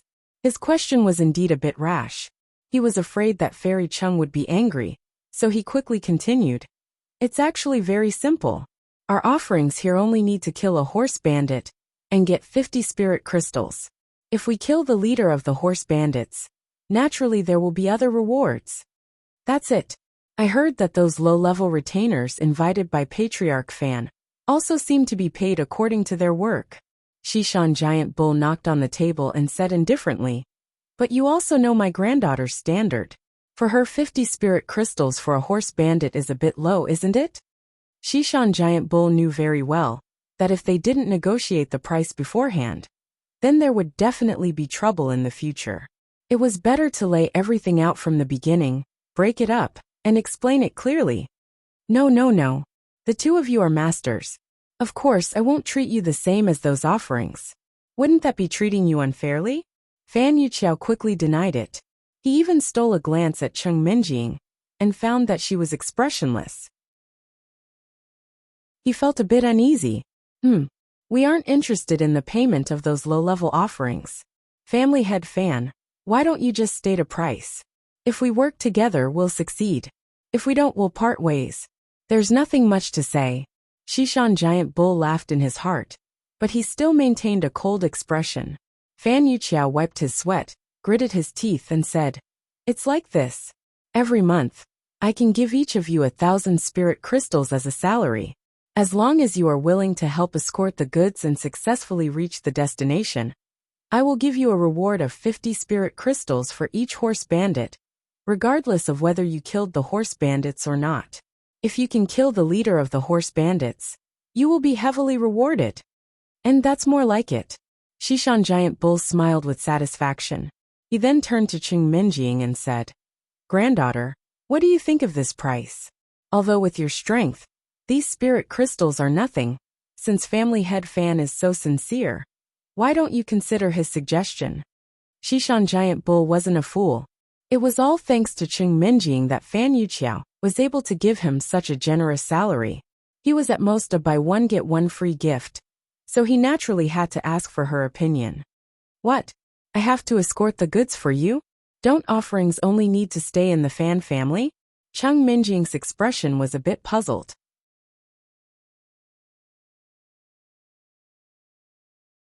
Chapter 1419. Originally, Chung Minjing's plan was to have more free time after becoming a guest. Then, she could inquire about the whereabouts of Xiao Chun and the others. She did not expect that she would still have to run around, so she was a little unhappy. Hee Fairy Chung, you don't have to worry. In fact, you don't have to participate in escort missions often. You only need to do it once. Some time ago, I had a half-baked plan that might be able to catch all the horse bandits in one fell swoop. It's like this. Fan Yuqiao pondered for a moment, then revealed his entire idea. In Fan Yuqiao's plan, Chung Minjing and Xishan Giant Bull could help deliver the goods once. Before the delivery, they would spread the news that the goods that the Fan family was delivering were very valuable, large in quantity, and extremely valuable. Fan Yuqiao hoped to rely on this rumor to attract all the horse bandits hidden in the desert to rob them. If the leader of the horse bandits could also come, that would be the best. He could use these two high-level immortal cultivators to catch all the horse bandits in one fell swoop and get rid of all of them, so as to eliminate any future troubles. Patriarch Fan, you really have a good plan. Do you think that as long as you can get rid of the horse bandits in one fell swoop, then you won't need to spend a huge sum of money every month to support us? After hearing Fan Yuqiao's plan, Xishan Giant Bull sneered and said mockingly, although the Fan family was well off and had strong capital, just supporting Xishan Giant Bull and Chung Minjing cost a lot of spirit crystals. As time went on, it would definitely harm them. If they could get rid of all the horse bandits in one fell swoop, then the Fan family would have nothing to worry about. In the future, Fan Yuqiao could use saving money as an excuse to fire the two people who no longer had any value. It could be said to be killing two birds with one stone. No, Xishan Great Hero, you are wrong. Fan Yuqiao waved his hands repeatedly and said with a sincere face, you really think too highly of me. It is rare for our Fan family to welcome two immortals. It can be said that we are blessed for 3 lifetimes and honored by your presence. I can't wait to keep the immortals here forever. I am just afraid that the immortals will think that our Fan family is too small and leave at any time.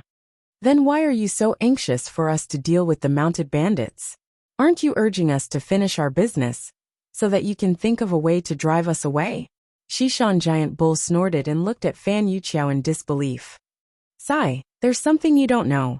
Fan Yuqiao let out a long sigh, and a worried look appeared on his face.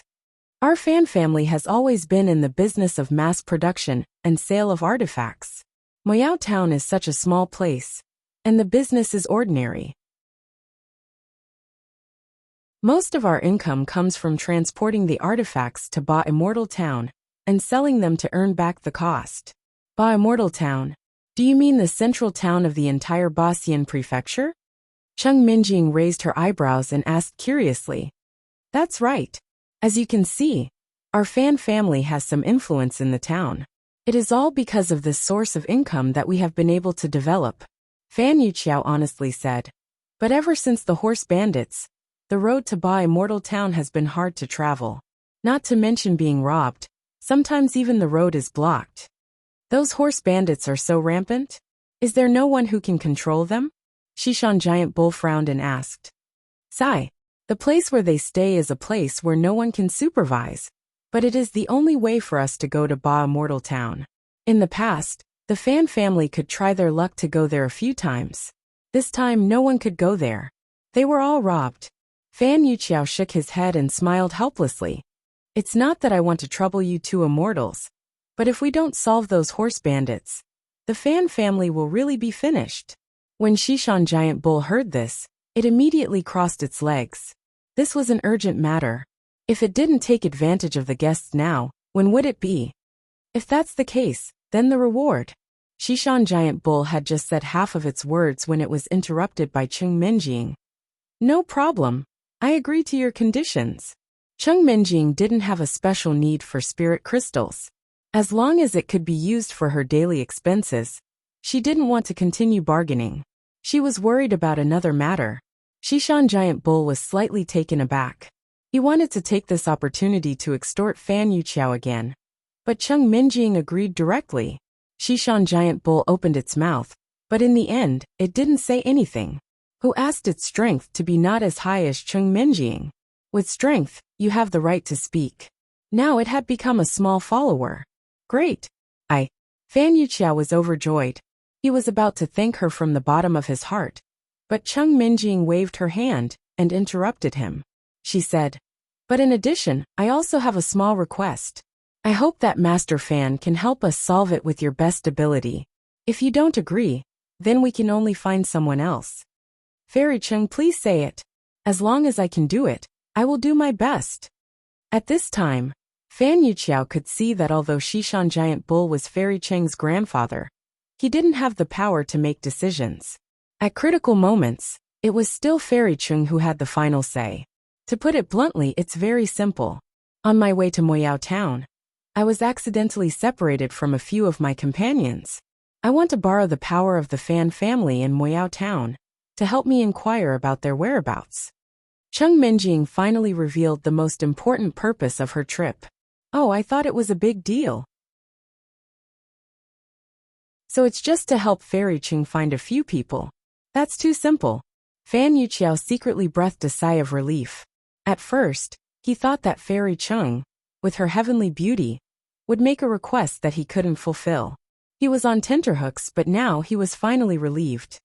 "Well, that's good." Cheng Minjing nodded with satisfaction.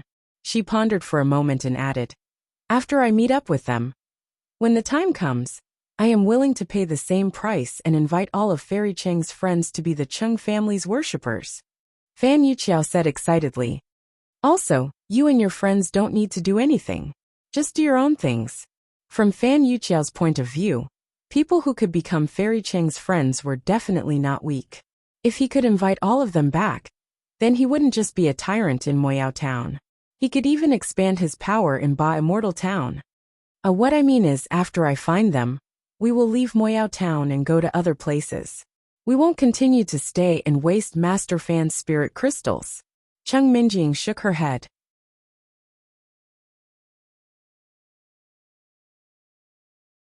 Chapter 1420.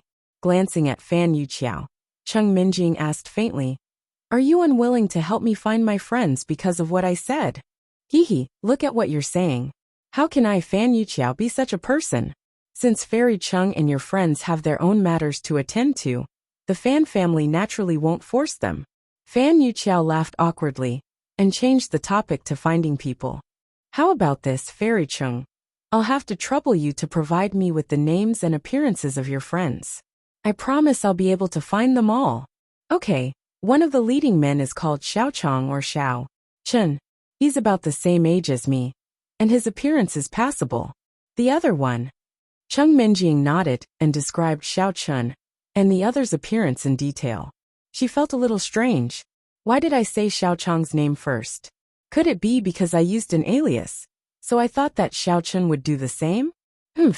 That arrogant bastard is definitely not as smart as me. He will directly say his name when he meets someone. Fan Yuqiao ordered his servants to bring pen and paper. He recorded all the information Cheng Minjing said in detail. Then, he ordered his subordinates to immediately search Moyao Town and Baxian County. He must report back from time to time.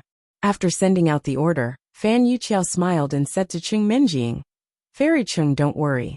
Although our Fan family is not a famous family, we are still a little famous in Moyao Town and Baxian County. We can barely be called a tyrant. As long as someone gets lost in our area, we can basically find them for you." "That's good. Then, I'll wait for the good news from Master Fan." Seeing that everything was on track, Cheng Minjing finally showed a sincere smile on her face. The smile on Fan Yuqiao's face became even wider. He said with a face full of happiness, "Both of you must be tired after running around for a whole day, right? I have already asked my men to prepare 2 rooms for you. Please go and have a rest first.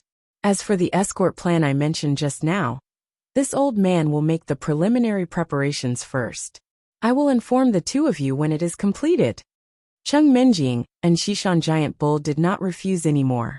They went straight to their own rooms and took a comfortable hot bath, sweeping away all the fatigue from the hard work of the past month. Then they fell into a deep sleep. It was a silent night.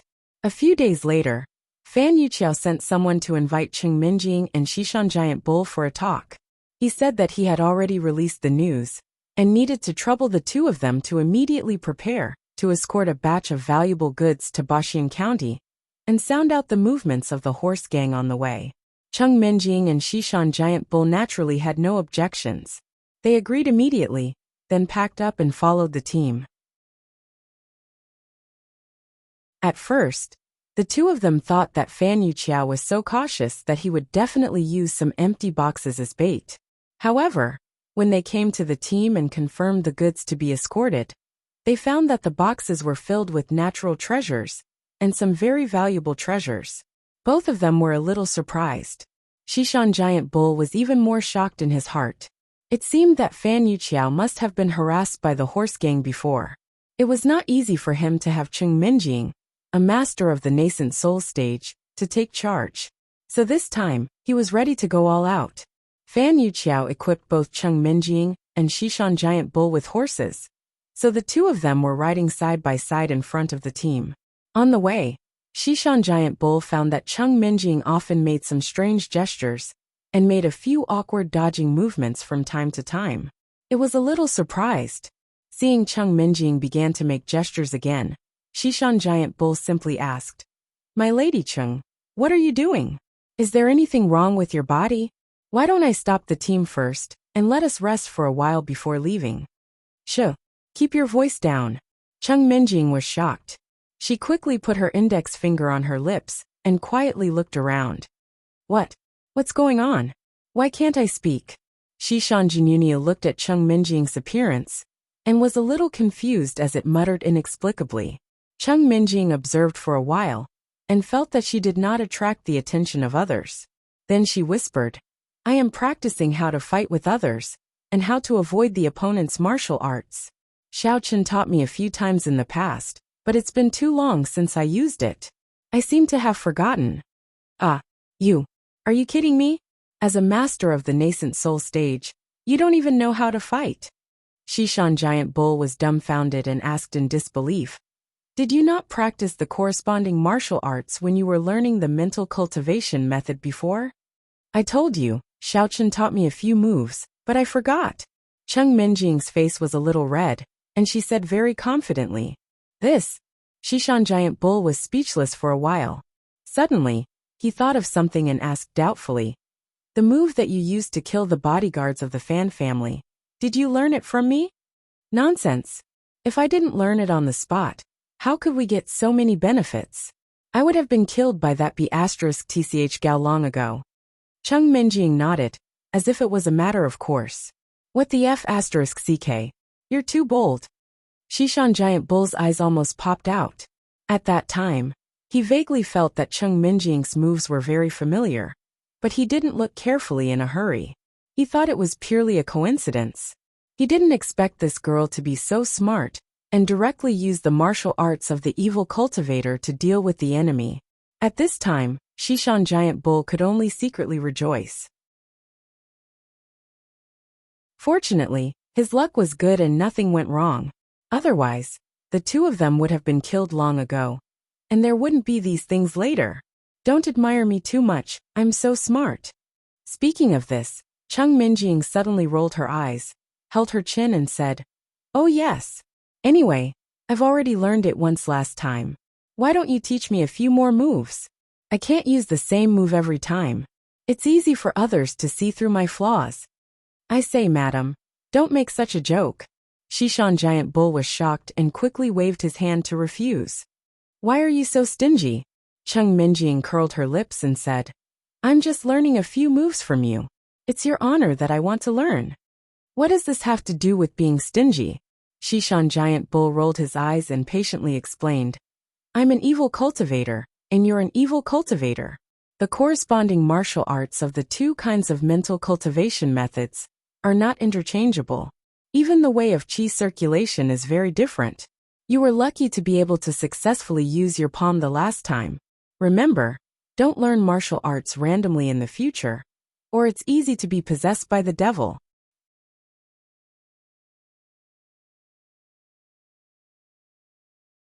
Chapter 1421. Oh, it's not that exaggerated. Didn't I learn it by myself before? Chung Minjing pulled Shishan Giant Bull and said, just show me a few moves. At most, I will use my own mental cultivation method to perform it. Anyway, there was no problem last time. And there will be no problem this time. You don't have to worry so much. Although Chung Minjing's strength was superior, she was still a little lacking in confidence. She felt that her moves were too monotonous, but she couldn't think of other martial arts techniques for a while, so she could only use what was available. Okay then. Shishan Giant Bull was pestered by Chung Minjing, so he had no choice but to agree. He cautiously said, but you must be careful. If you really can't do it, don't force yourself. Stop practicing immediately. Otherwise, if something goes wrong, even I can't save you. I know. Why are you more talkative than my grandfather? Hurry up. Chung Minjing glared at him and urged him impatiently. Shishan Giant Bull was speechless, so he had to go straight to the point and began to teach her some evil martial arts techniques. In order to prevent Chung Minjing from accidentally going crazy, he only chose some relatively basic martial arts techniques to teach at first and let her learn them step by step. The journey to Basian County took several days. During the day, the two traveled with the large group. At night, when they were stationed, one taught and the other learned, so it did not hinder the journey. In the following days, Chung Minjing was immersed in the fun of trial every day. She didn't know if it was because of the mental cultivation method, or because she was smarter. But Chung Minjing was very receptive to the various martial arts techniques taught by Shishan Giant Bull.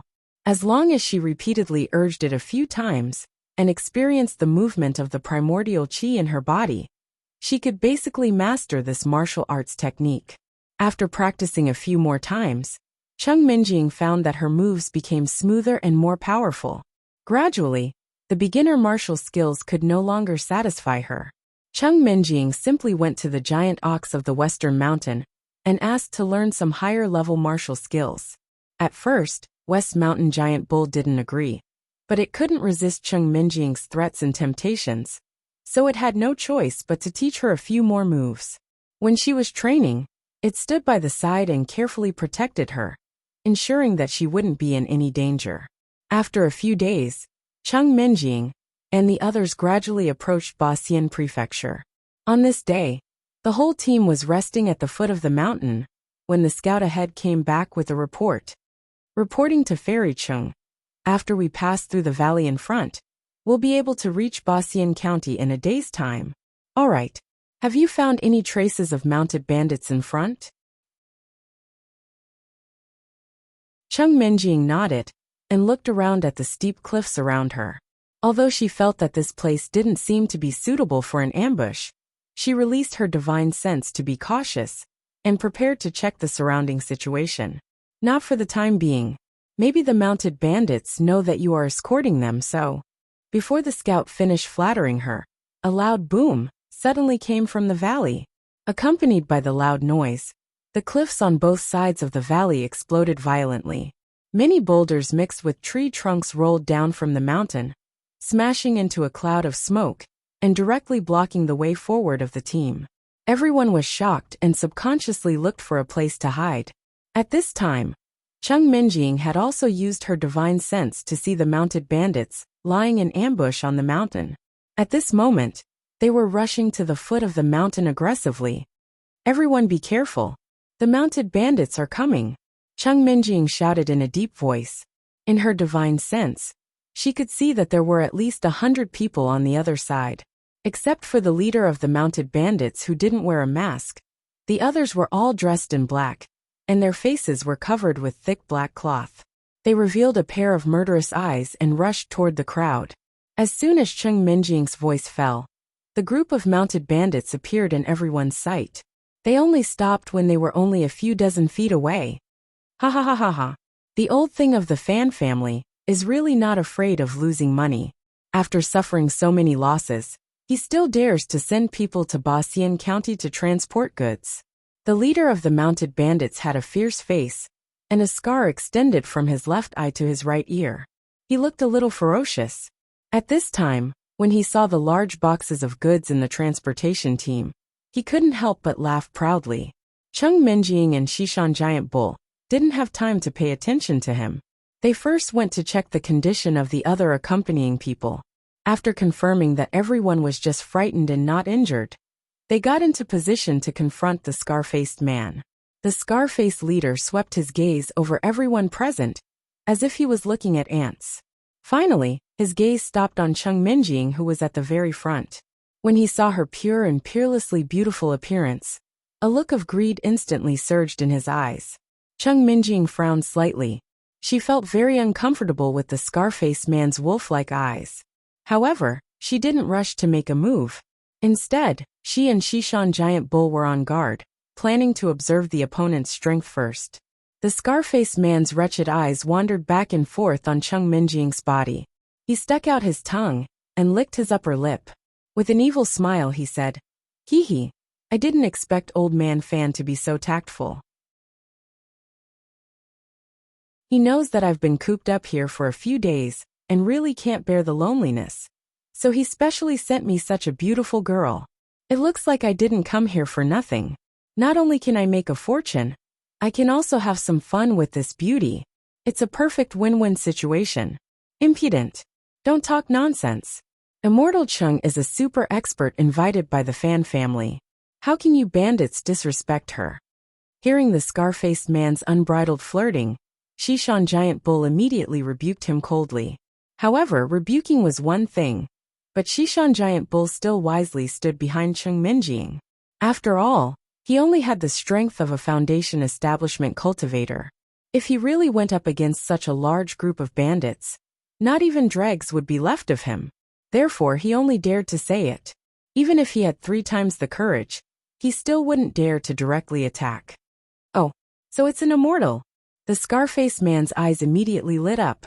He rubbed his hands together and said excitedly, "I've played with all kinds of women in my life, but I've never tasted an immortal. Immortal, why don't we find a secluded place, strip naked, and have 300 rounds of sex? What do you think? Dirty, filthy, you're simply a shameless lowly bastard." Chung Minjing's eyebrows immediately furrowed as she angrily cursed. Just as she took a step forward, an idea flashed through Chung Minjing's mind. She turned around and commanded Shishan Giant Bull. "Giant Bull, I really want to slap that fly to death, but I'm afraid his strength is higher than mine. Why don't you go first and spar with him for me? Let's see how strong that bastard is."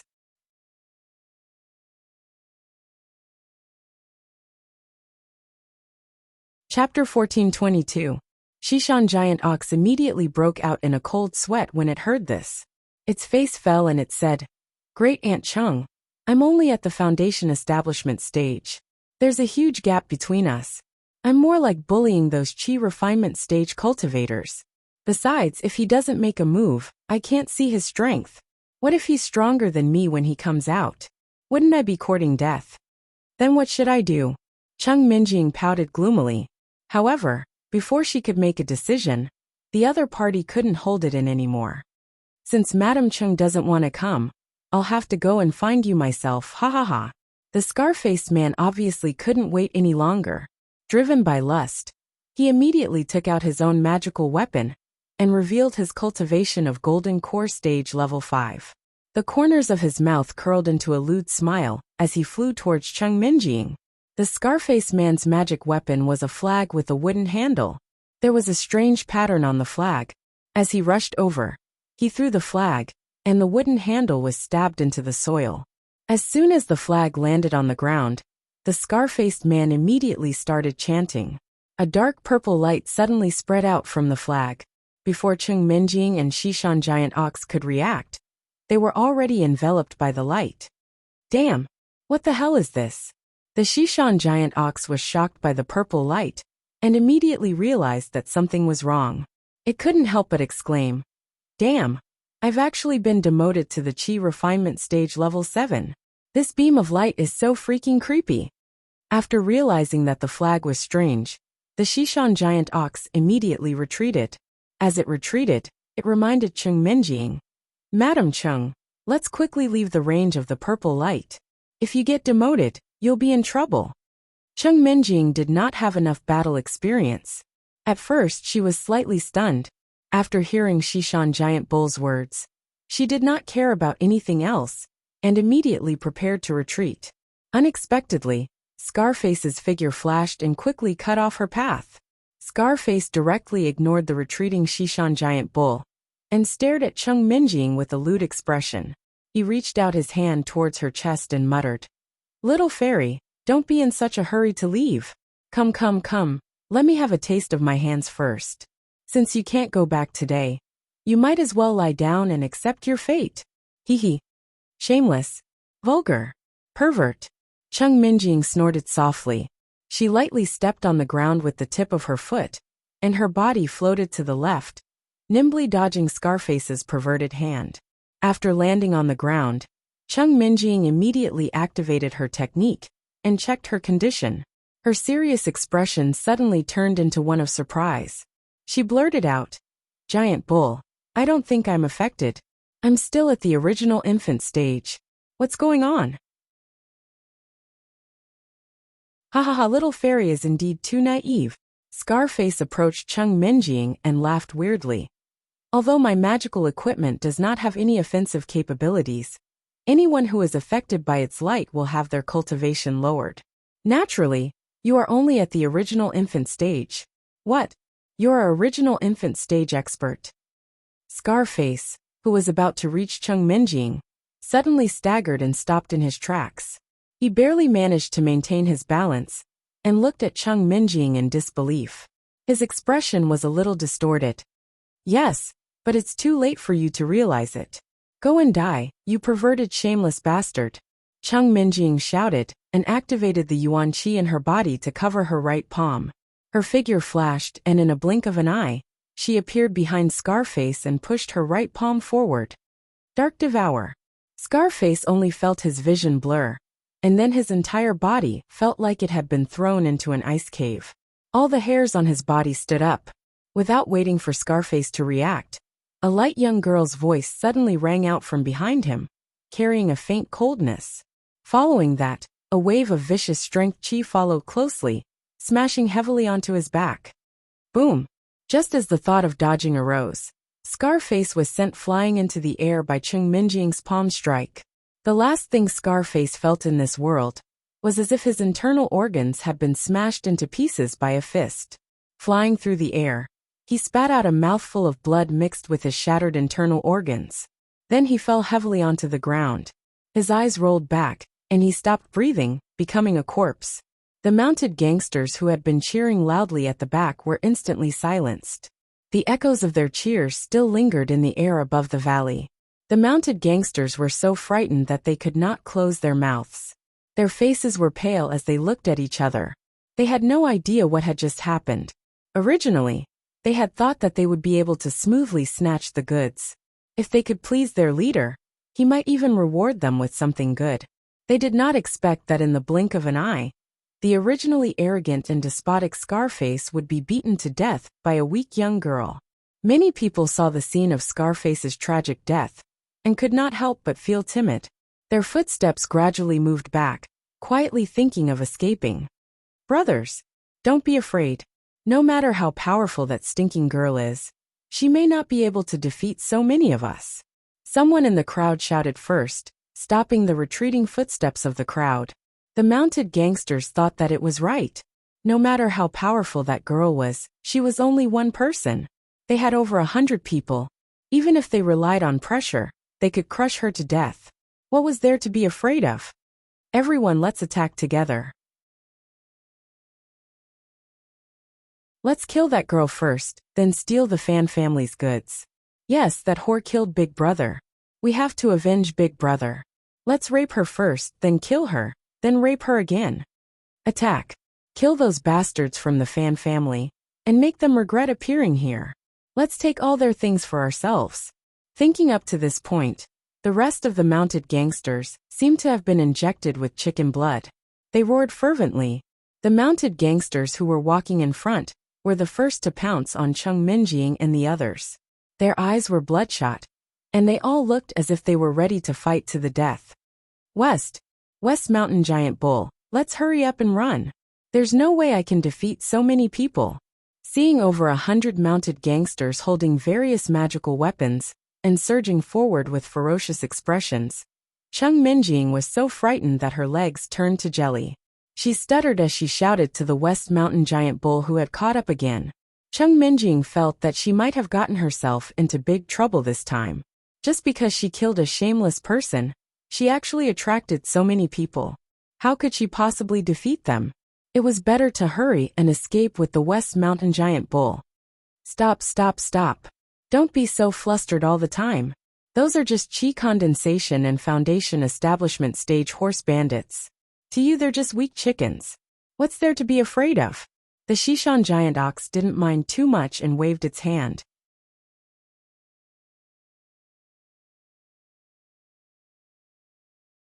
Chapter 1423. Even if there were a few hundred more of them, they wouldn't be your opponents. You can kill them easily. Although the bull said so, it was obviously more interested in something else. It ran to a place not far away and casually pulled out the flag that the scarred man had inserted into the ground. It rubbed it up and down admiringly. In fact, ever since this guy entered the immortal cultivation world, he had always wanted to get himself a magical artifact. After staying in the Jui shop for so long, he was very interested in high-end magical artifacts. Since there was a ready-made one, of course, the bull wouldn't miss it. But speaking of which, the function of this flag was to lower the enemy's cultivation. For the bull, it was indeed very suitable. After all, he was only at the first level of the foundation establishment stage. With this treasure in his hands, it was like adding wings to a tiger. Although this magical artifact was ineffective against cultivators who were much higher than him, the situation just now was very obvious. Chung Minjing, who was much stronger than the scarred man at the 5th level of the golden core stage, was not hit by the ray of light. But for the bull, it was already a rare treasure. Crazy. I won't kill people for no reason. Chung Minjing shook her head in disgust and rejected Shishan Giant Bull's proposal. She snorted and said, "If it wasn't for that guy with the scar on his face being too dirty, I would have only injured him at most. You want me to kill so many people, I won't do it." The law of the jungle was the law of the jungle. Chung Minjing was very clear about it. But she was a girl after all, and Xiaochen had always been in front of her to protect her. Usually he wouldn't let her fight. So unless there was no other choice, Chung Minjing was not willing to put people to death. Isn't that simple? The bull pointed at the horse bandits that were rushing over and said, "Why don't you just injure them? You don't have to kill them, but you have to make them lose their ability to move. As long as you control the strength of your palm, it's very easy to do. Leave the rest to me and the others." "Ah, but aren't you going to kill them all the same? That's no different from me killing him." Chung Minjing was stunned and muttered reluctantly, "My dear Miss Chung, why don't you think about the purpose of our visit this time?" The Shishan giant ox advised Chung Minjing earnestly. "Even if we can all escape successfully, the horse gang will still find trouble with the Fan family. Don't forget, we still need the Fan family to help us find Xiao Chun and the others." "This all right?" Chung Minjing thought for a while, and felt that what the Shishan giant ox said did make some sense. So she gritted her teeth and hardened her heart. She led the Fan family's entourage to meet the enemy. She carefully suppressed her strength and launched an attack on the horse gang, who were shouting to kill them. At first, Chung Minjing was not used to it. Her attacks were either too light or too heavy. She even needed the Shishan giant ox's help. However, after knocking down a few horse gang members, she gradually got the hang of it. Her attacks became more and more fluid. She played with the moves that the Shishan giant ox had taught her before. After all, the 6 senses of a cultivator were very sensitive, and their comprehension was very high. No matter what it was, they could basically learn it 2 or 3 times. And the Fan family's entourage that followed Chung Minjing saw that after the fairy fought with the immortal a few times, she began to shuttle through the horse gang alone. Wherever there were more horse gang members, she would go. The crowd could not help but jump in fright. They thought that Chung Minjing did not want to live anymore. They felt a little timid and hesitated to follow her. But as they watched, they realized that wherever Fairy Chung went, all she had to do was wave her hand casually, and the aggressive bandits would fall to the ground.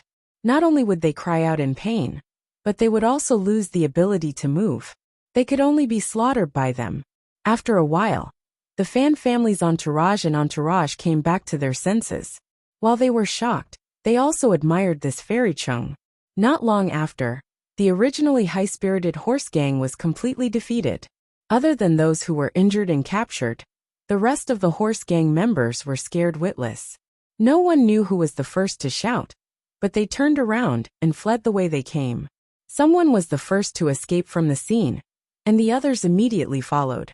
In the chaos, no one had the time to save their injured companions.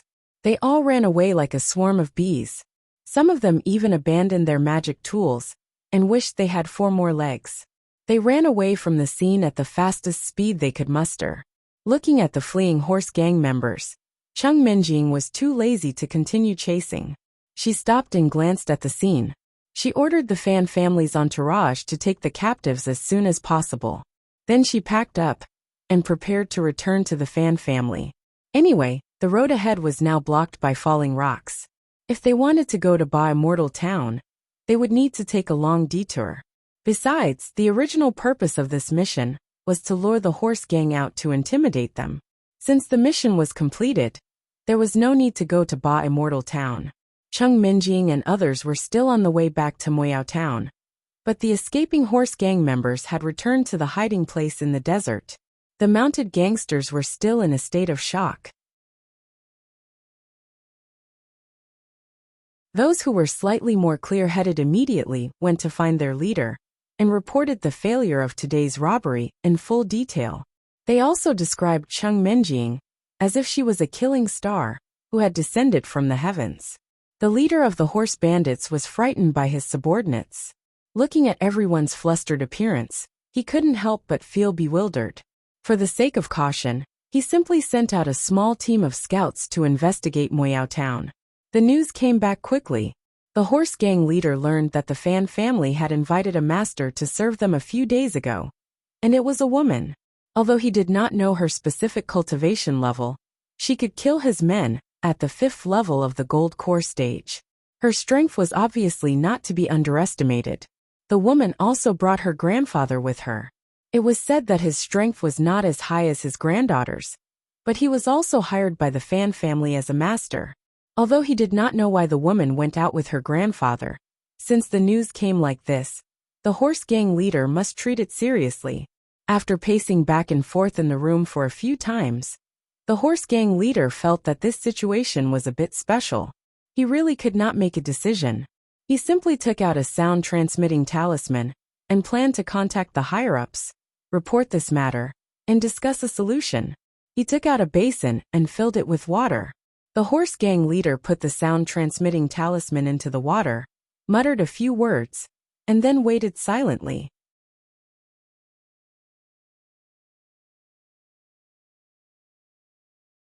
Chapter 1424.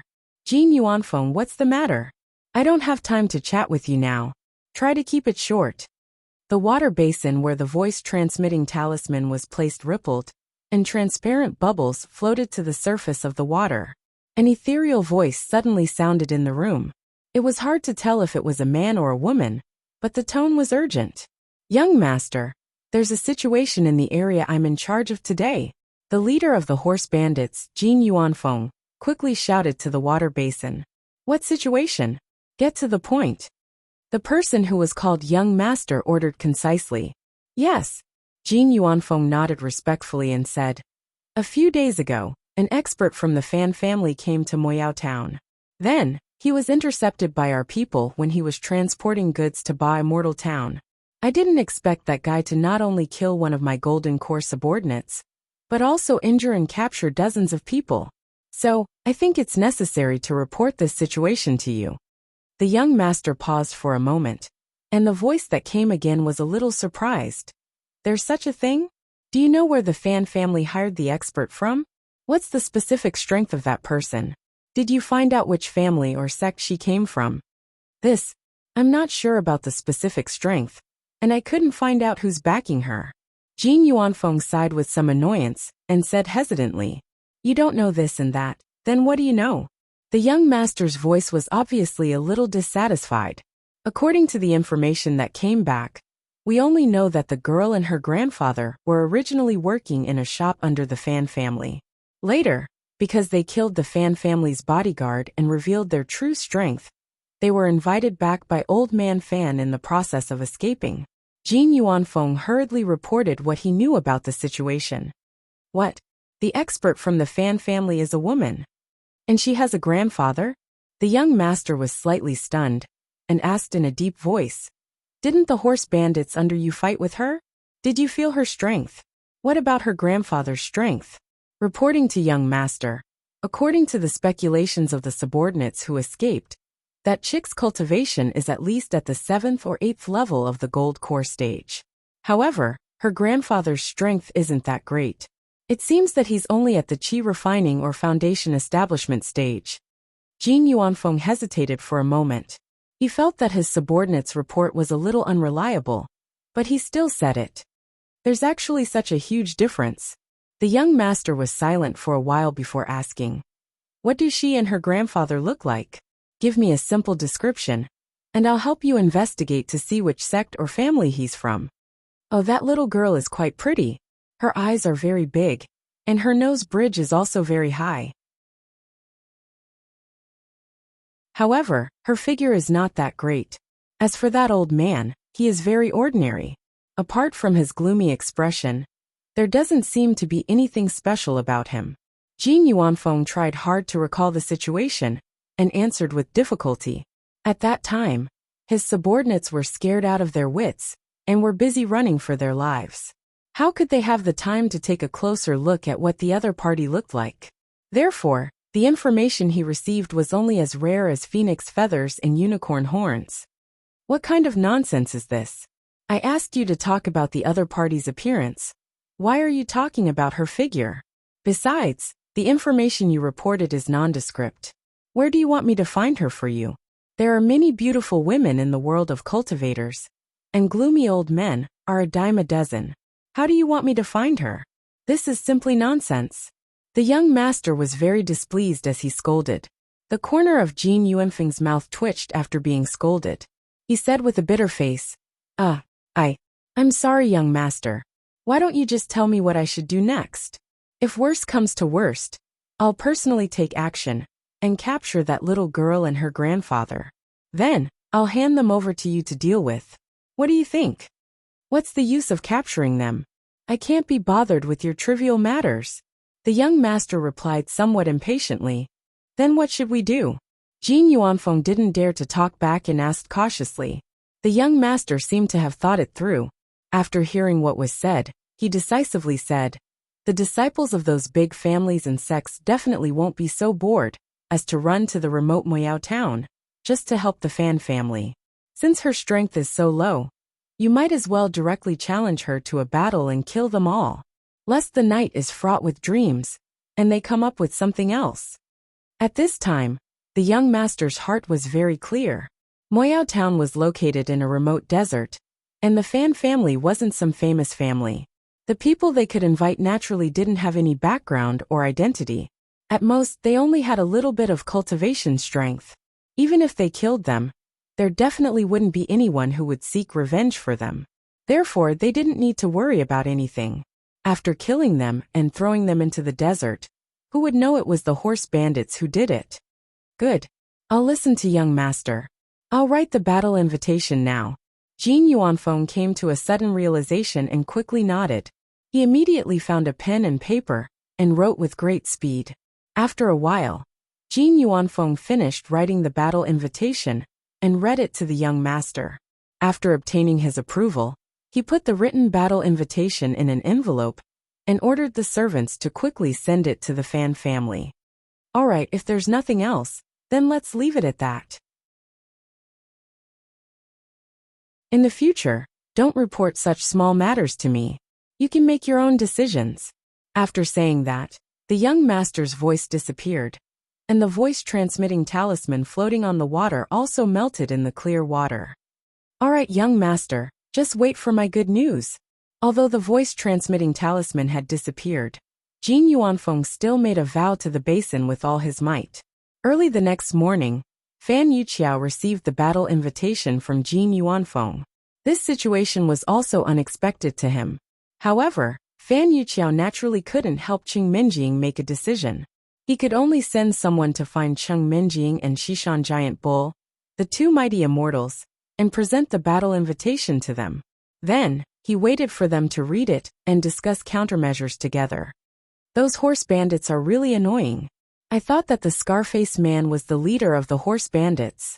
I didn't expect that there was a damn leader behind him. After reading the letter, Cheng Minjing was so angry that she directly crumpled the letter into a ball and threw it on the table. Before Xishan Giant Bull could finish reading it, Cheng Minjing began to fly into a rage. He had to pick up the ball of paper from the corner of the table, carefully unfolded it, and read the rest of the content. Cheng Minjing was still angrily stamping her feet and shouting, "All you know is fighting and killing all day long. What's the point of that? There are so many people, can't they do something serious? Must they fight?"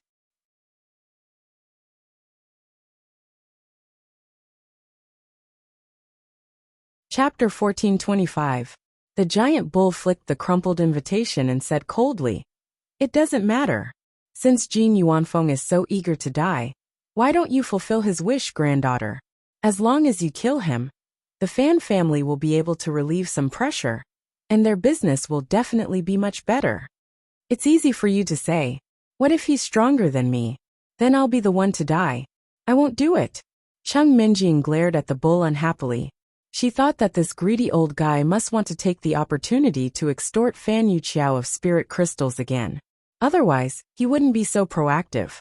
If you're so capable, why don't you do it? I don't think there's anything to be afraid of.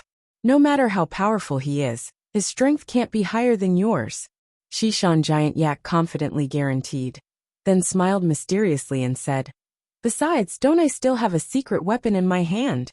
"What secret weapon? Why haven't I heard you mention it before?" Cheng Minjing asked in surprise. She suddenly thought of something and said with a strange expression, "You're not talking about that." "That's right." Xishan Giant Yak nodded proudly, took out the banner with the strange pattern, and said in a serious tone, "If his strength is so superb that it has reached the same level as yours, then you can use this banner to lower his cultivation, and then you can beat him. It's absolutely safe." "TSK, as if it's true. Do you know how to use this thing?" Cheng Minjing rolled her eyes at the sky and threatened the bull instead. "You're using someone else's magic weapon as a treasure. Be careful of the backlash, or I won't save you." It wasn't that Cheng Minjing looked down on the banner. She just felt that it was best not to use unfamiliar things indiscriminately.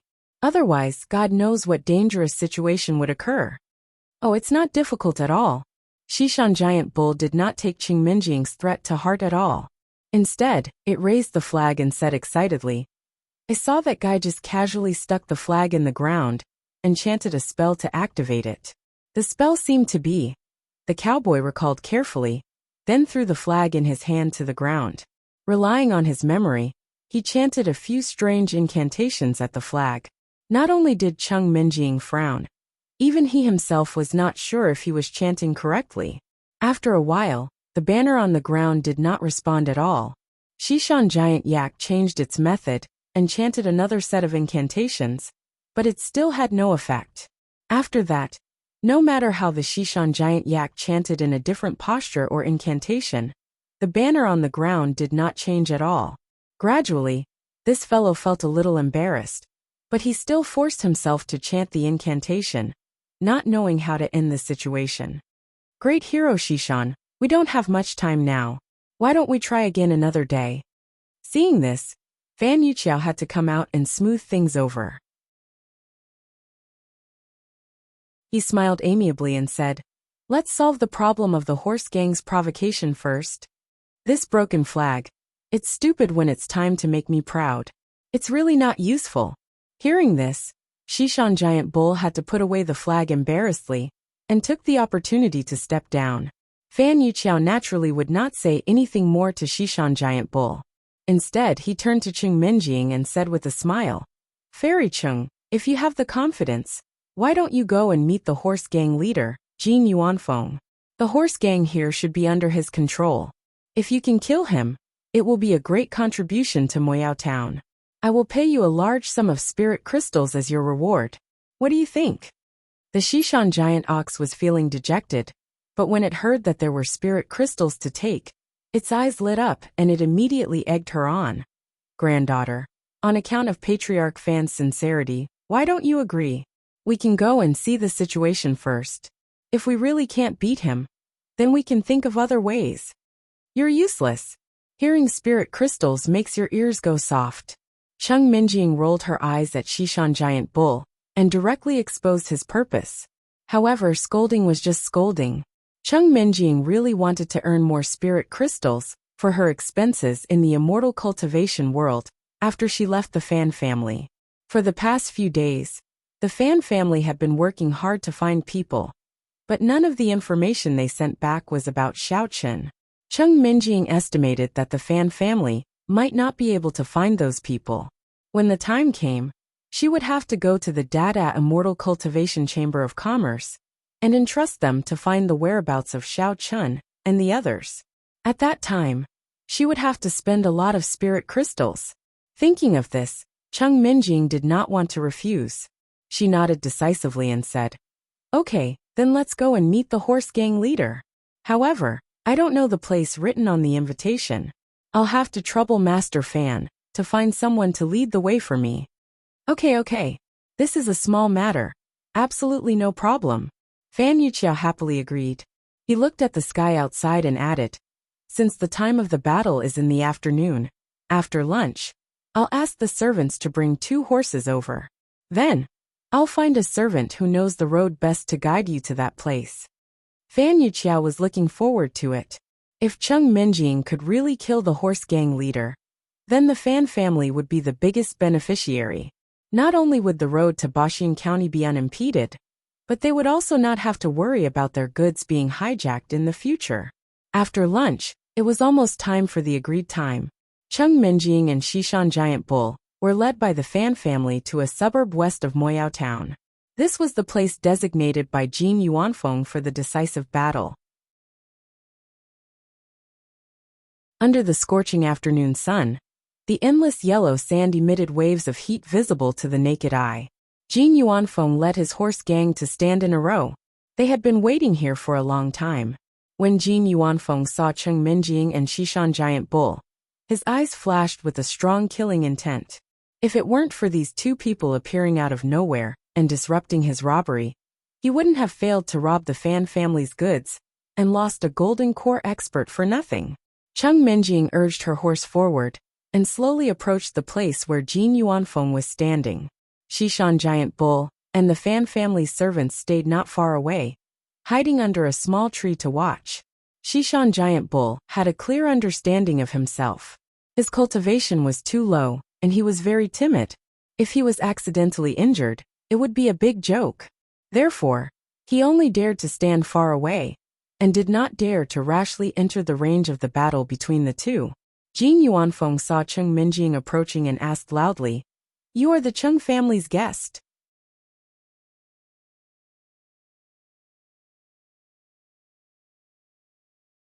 Chapter 1426. That's me.